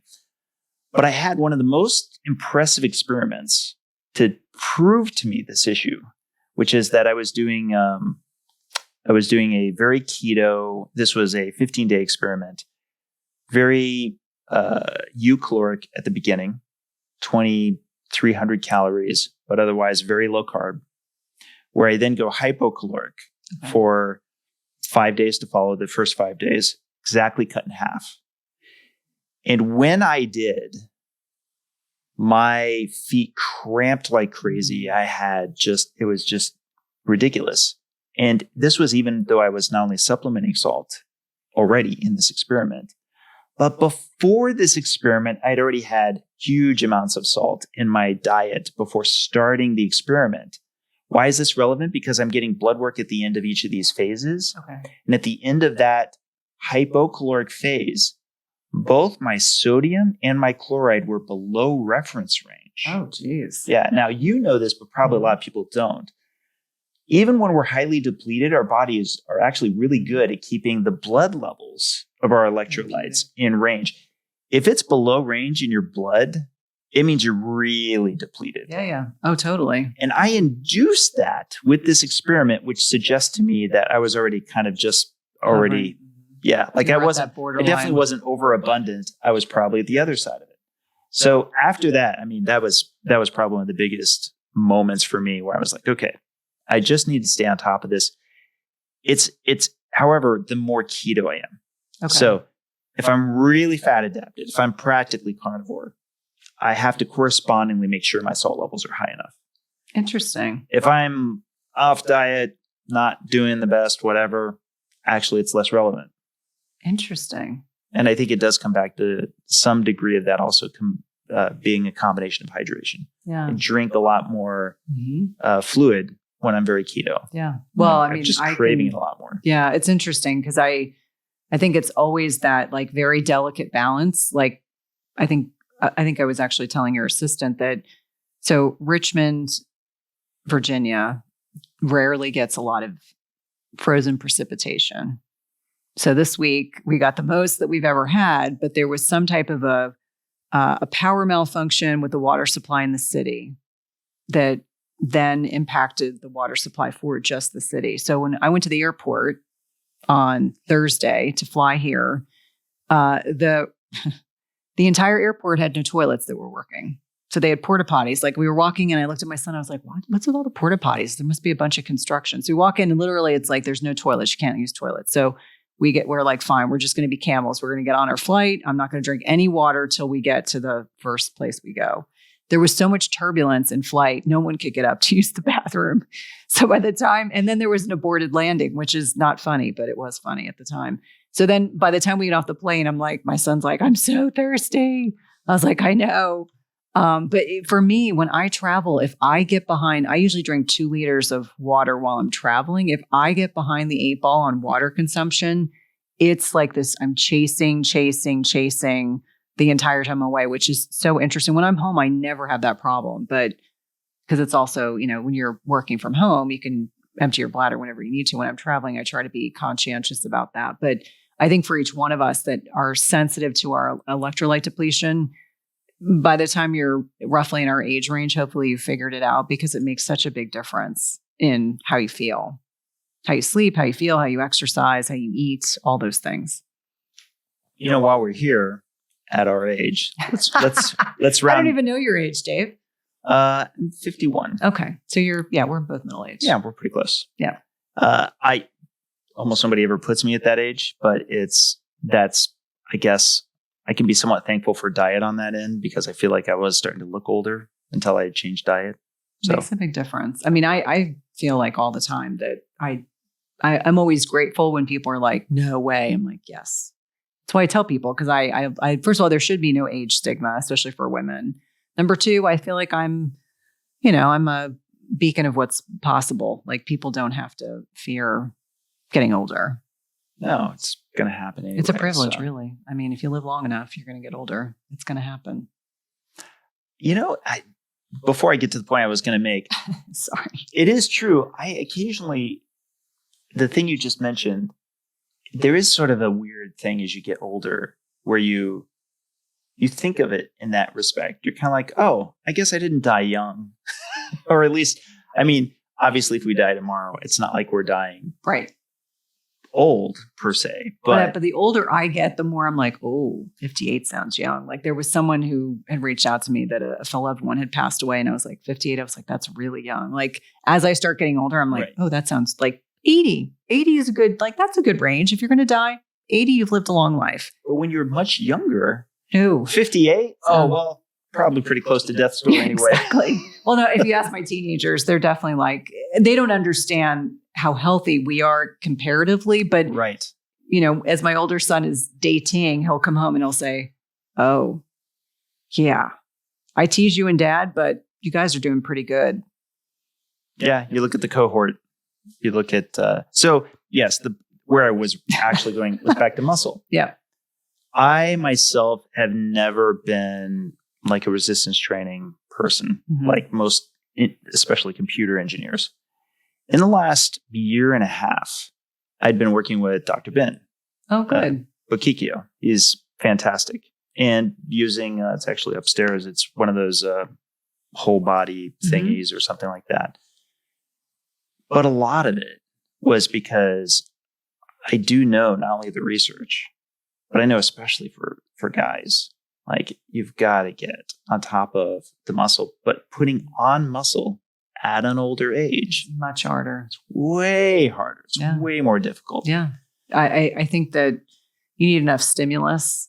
You have to be making sure you're hitting your protein macros. You probably need a little bit of hormone replacement therapy. I can only speak for women because I don't treat men, but I find that women that are on HRT are generally, and it's not just a testosterone thing. I think estrogen also is beneficial. But I think for a lot of people, it's the realization, do you want to be a filet or do you want to be a ribeye? I don't want to be a ribeye. And we're speaking to the striation of muscle and infiltration of fat that, goes on. And in fact, my husband, through this whole healthcare hiccup, lost about 15 pounds, most of which is his muscle. And so I told him, I was like, dude, you may never be able to put that back on again. Unfortunately, I mean, 15 pounds of muscle is a lot. It's a lot. It is. It's tough. But yeah, as you get older, that's just kind of a reality you got to work with. Do you enjoy strength training? I don't know that I ever enjoyed it. I love the honesty. Yeah. It's kind of like the runner's high. I've done a lot of running. A lot of why I would plan to do it was because I knew, knowing that the day was going to arrive, it would get me into going, okay, well, I have to do it anyway. I have to train anyway. But I'm happy to serve as the example of somebody who probably looks more athletic than I actually am.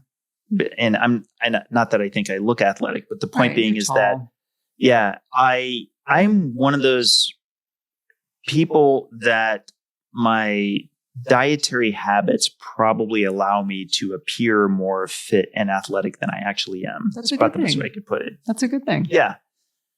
It doesn't change the fact that I'm enforcing time to jump on that machine because, and this is where I credit Dr. Ben, literally is like 15 minutes twice a week. That's great. And yeah, it's not, of course, I wish I was somebody who could put in 2 hours, 3 days a week. But I don't think you need to. Like, that's the one thing that, in speaking to exercise physiologists and even my trainer who has a kinesiology background, she's like, you do not need 3 hours in the gym to lift. Like, you really don't. If you're doing it right, you should, and for me personally, I feel like I need probably 2 1-hour sessions. I mean, that's what feels right for me.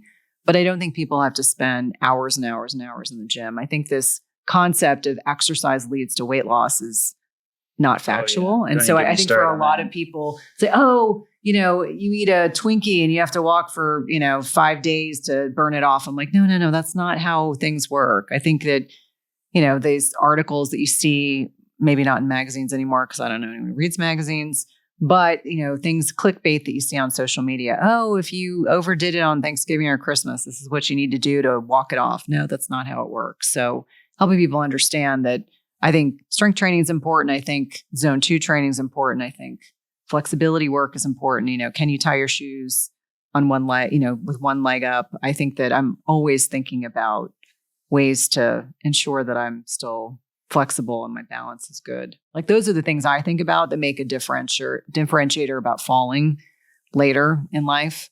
I probably think too much about this now after my dad. After that, I was like, oh, hell no, we're not having that. No, I'm worried about that with both my parents. They get the dwindles. They get really sarcopenic. So it's interesting. If you look at the trajectory of what happens with muscle with aging, it's like you actually lose strength first. That's what precedes this actual sarcopenic changes that you see in the muscle, which to me, I tell people all the time, if you suddenly feel like you can't lift things the same way as you did, I mean, that's the first sign to get on top of that.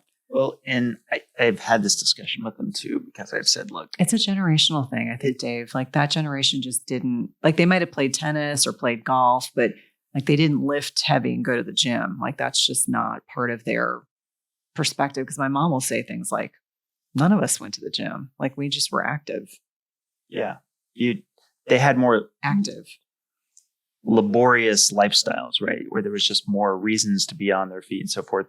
I try to talk both my parents into just at least walking, walk. Even if you walk 10, 15 minutes after a meal, helps with glucose disposal. Yeah. I think that's, I think really, really important.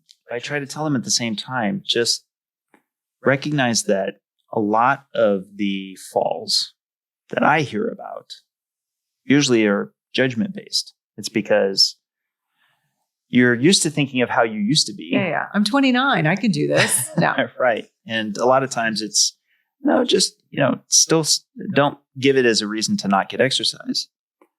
But at the same time, just be mindful of what's changed. Yeah. Well, I mean, even I at 53 acknowledge that the CrossFit type workouts I did in my late 30s and early 40s, I would not want to do that now. I mean, I would rather just work out smarter for me personally. Right. Like people that do CrossFit and love it, that's great. But for me personally, it's like that degree of sustained intensity for an hour.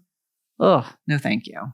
Well, there was, getting back to the weight training thing, Mm-hmm. I had stints where I was working out at a gym, I was doing the weights, et cetera. And I was like so many other middle-aged guys, crazy busy lifestyle. I kept going, I need to get back. I need to get back into the gym, doing it, et cetera. And after, I don't know how long, constantly making that promise, but then feeling like it's such a big production that I need to wait until I'm really ready to like really hit it so that I never get off it. The perfectionistic tendencies. Yeah.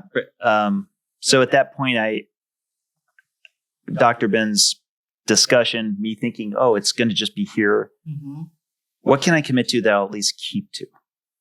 And this is the same thing I say to them, which is, look, what can I get you to do that you'll just do? Mm-hmm.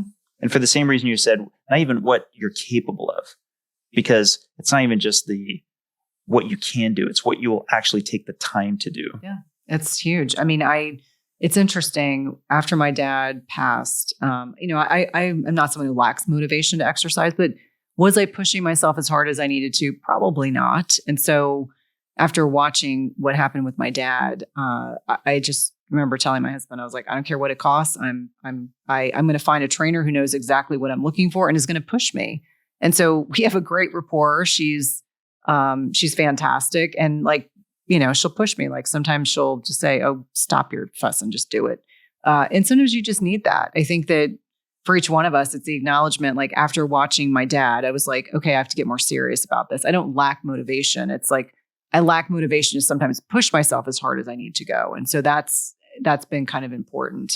It was interesting. I interviewed a physician who talks about this musculoskeletal syndrome of menopause. So a lot of women go into menopause and that loss of estrogen, they get like joint pain. And thankfully I'm not one of them, but a lot of my patients have a lot of like ankle pain, knee pain, hip pain, shoulder pain, frozen shoulders, all bad things. And they talk a lot about that, like staying mobile and active is so important. And so I think when people like push back, I'm like, okay, what can we commit to? Can we walk for 10 minutes after every meal? Great. Let's start there. Like that seems like a little chunk. Like how to eat an elephant? Like one bite at a time. What would you say is your biggest challenge in working with clients? One of the hardest things to get across to them?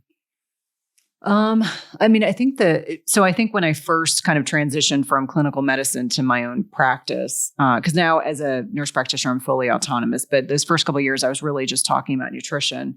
I think initially it was assessing where are they on this, they use this term trans-theoretical model of change. Like where are they ready to just pay you to listen to you? Are they actually ready to make change?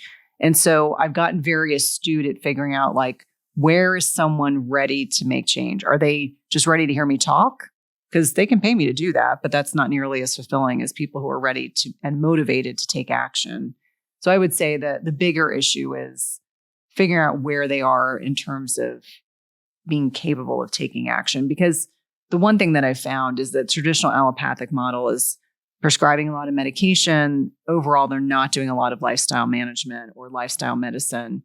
And so it's coming into my ethos, we deal with the lifestyle first before we ever get to supplement recommendations and medication recommendations. And so I think that's probably the most challenging thing is, how ready are they? How committed are they? How capable are they to really make changes? If it's, I need one bite at a time, it might be, I want you to get in bed 30 minutes earlier, as opposed to someone that's like, I recently had a woman come into my ecosystem and she was like ready to do everything. So I was like, okay, this is great. This to me is really professionally fulfilling because I can give her 5 things to do and she's going to run with it. But not everyone's in the same, headspace to be able to make change. It definitely differs per person. Mm-hmm. There's no question. And it's for me on my end, some of the challenge cases, they'll say, oh, well, I did keto or I did XYZ that you said. I'm like, well, let's get forensic with it. Exactly, what did you have, et cetera. And then we get a little bit deeper. And then oftentimes there's more to the story. And I don't want to be in a position where I feel like I'm an enforcer. Right. Well, it's not a good, I don't like the power play. Like to me, it's not, a position of power for me to be in, to feel like like if I tell my kids to do something, that's different. But when I'm helping someone make lifestyle or just building awareness, like as an example, a lot of women become weight loss resistant. And so, they've done all the things. They've done the fasting, they've done keto, they've done this, they've done that. Then you're really looking at diagnostic testing. What's going on in the gut microbiome? What's going on, is it underlying food sensitivity? Clearly there's a hormone imbalance of some kind. It could be multiple things that are going on, but helping people just be aware that, once you work through the foundational things, trying to MacGyver what the next step needs to be usually involves some degree of testing, because I think that so many of us, men and women, walk around with gut microbiomes that are just decimated by our lifestyles. And so because of that, accordingly, it's figuring out like, what's the next thing we need to do that's going to be most beneficial. For what it's worth, my own hypothesis on this is I'm a big believer, and I know nobody seems to talk about this, in longer term remodeling of adipocytes. Mm-hmm. So you've got a bunch. If you look at adipose tissue, it's not like they're all universally. It's not homogeneously, all large or all small. No, some are hypertrophic. Hypertrophic, right. Whereas others are nice and healthy and hyperplagic, et cetera. That's fine. Some amount of those hypertrophic ones have to just die. They have to go through apoptosis. There has to be macrophages attending to them. And so I think, this is just my 2 cents, I think that there's a lot of adipocytes that can quickly fall into line, can quickly drop a lot of the existing cargo that's inside, a lot of the triglycerides, and can take shape in the same way as many others. But then there's going to be a lot that are stubborn. Yeah. And the ones that are stubborn, it's literally at this, microscopic level. And you are naturally rate limited by your own immune response, the maintenance immune response, which hardly gets any discussion, but should. Well, and immunity is impacted by middle age. Absolutely right. I mean, so I love that. And that makes a tremendous amount of sense. And it also explains why I don't like anyone losing more than a pound or 2 a week. That is sustainable. The people that like get on these fad diets and lose 10 pounds in a week, I'm like, that's not sustainable. Well, and there's this other problem too, which is that, I lost 3 pounds last week. I only lost 1 pound this week. Why is this failing for me? And this is another place where I'm going to get on the soapbox, but I'm totally getting on the soapbox about this one, which is, go, Dave.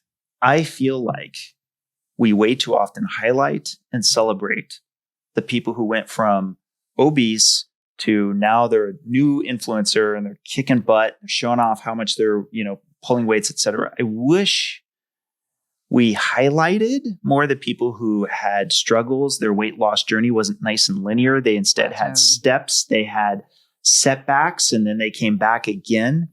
Dave Dana, big shout out to Dave Dana. He's a great example. He had fits and starts. And I was saying this to him publicly on Twitter early on, as I was saying, just so you know, my own opinion, don't expect it to be linear.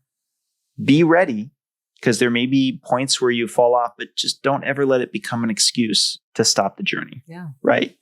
And if I think if we spent more time with the very people you're talking about, where maybe they're not losing 10 pounds a week and then all of a sudden they're an Instagram model. But instead, there are just plenty of people who had, I shared my electrolyte journey. 2018, that was 2.5 years after I'd started keto. It was the longest struggle. And now I'm almost embarrassed to talk about how long it took me to figure this out when I could, during that time I was developing the lipid energy model and so forth, right? Yeah. But we're all human. Yeah. And not everything is so obvious. And if I'm right about things like the adipocyte remodeling, some things literally are just stick to it and it will actually get better.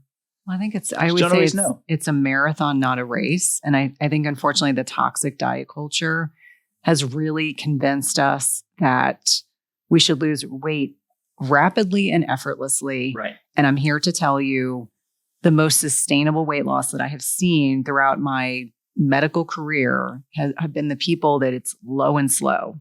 And that's frustrating because they see those examples. And it's probably, that unicorn weight loss patient, that's 1 in 1,000 or 1 in 10,000. There are, 10,000 other people that have had completely the opposite. And I do agree that if we could feature individuals that have the marathon experience, then people would be like, okay, I need to trust the process, because this is not going to be, I drop weight immediately. This is going to take 6 to 12 months to make this sustainable. And I think that is important, because what we do, and appropriately so, we are celebrating people that have gotten healthier. I mean, that is in most instances. But I think that we lose opportunities for other people to not compare themselves. Like I always say, everyone's their own individual. I'm very transparent that when I was first in throes of perimenopause, when you're 5'3" and 3/4, the 3/4 matters. When you're 5'4", essentially, 5 or 10 pounds makes a big difference on your body. It took a long time to get that weight back off, because there were so many variables. It wasn't just, removing the inflammatory foods. It was, getting on thyroid medicine. It was changing the way I exercised. It was all these different variables that impacted that weight loss. And so I think that for a lot of people, they've been conditioned to believe that weight loss should be effortless and fast. And if you look at the research on yo-yo dieting, that is actually the worst kind of dieting you can do, because more often than not, people are gaining and losing weight. And over time, they end up gaining more weight. They're negatively impacting their metabolism because they're going from super low calorie diets to binge eating and back and forth. And so I think that we just need to be more transparent about the reality of that trajectory of that weight loss revolution. We won't get into it here because we already kind of expanded a lot, but I'll just say that also I have a hypothesis with regard to binging and cardiovascular disease risk. Mm-hmm. I think if you're whatever lifestyle you're going through, I think if it includes any kind of binging of food, binging of alcohol, it's one of the highest risk things you can do. Mm-hmm. Full stop. So yes, if you feel like you're getting good results on the diet that you've gone on, but occasionally you want to have a cheat day, which is really just this like cheat week compressed into a day. That's probably not worth it then. You should find what it is that you can sustain. And I couldn't agree with you more that it's about the sustaining. What is it that you feel you can adopt that's going to keep you moving in the right direction? And ultimately, you've got to compare to yourself, mm-hmm. not to other people. Have you improved from where you started? Yeah. Don't lose sight of that. Yeah. Don't suddenly be like, oh man, but my neighbor. And for goodness sakes, ladies, stop looking at your husband. When you both go on the same diet, he's probably going to lose weight faster. I know we kind of covered it before with biology, but I feel so bad for women who just make that comparison over and over again. You can't. I mean, we have a higher fat content in our bodies. We have more subcutaneous fat, especially when hormones that interplay in perimenopause and in menopause, or hormones are all over the place. And as much as, I hear people say, I don't like to hear that term hormone balancing, but you've got to get your thyroid checked. You need to look at your iron. Looking at your sex hormones to get a baseline, I think, can be very important. Looking at those inflammatory markers, looking at that fasting insulin. I can't tell you how many women will say to me, I feel like I cannot stop eating. And really what is driving that is this setting of low estrogen. So there's something called the protein leverage hypothesis. And so if your body is not getting enough protein, guess what? Your body is going to look for a caloric intake from other macronutrients. And it's probably not going to be sitting down eating a bowl of berries and eating some nuts. It's probably going to be the ultra processed carbohydrates and fats, things that would not be together in nature. I always remind people that, fats and carbohydrates generally do not get put together in nature for a purpose. So I think that from a large, 20,000 feet, helping women understand that we cannot compare ourselves not only to the unicorns on Instagram, but we cannot compare ourselves to our husbands or our significant others or, other males in our lives, because, it's easy and effortless for most individuals, most men, to be able to change body composition. For us, it can be a little bit more challenging. It does not mean it's impossible, but it more often than not involves a lot of lifestyle changes. All right. I think we should probably wrap up here shortly, but if I could ask one last question. In the last, let's say, year, what would you say is the biggest thing you've changed your own mind on? Oh, gosh. I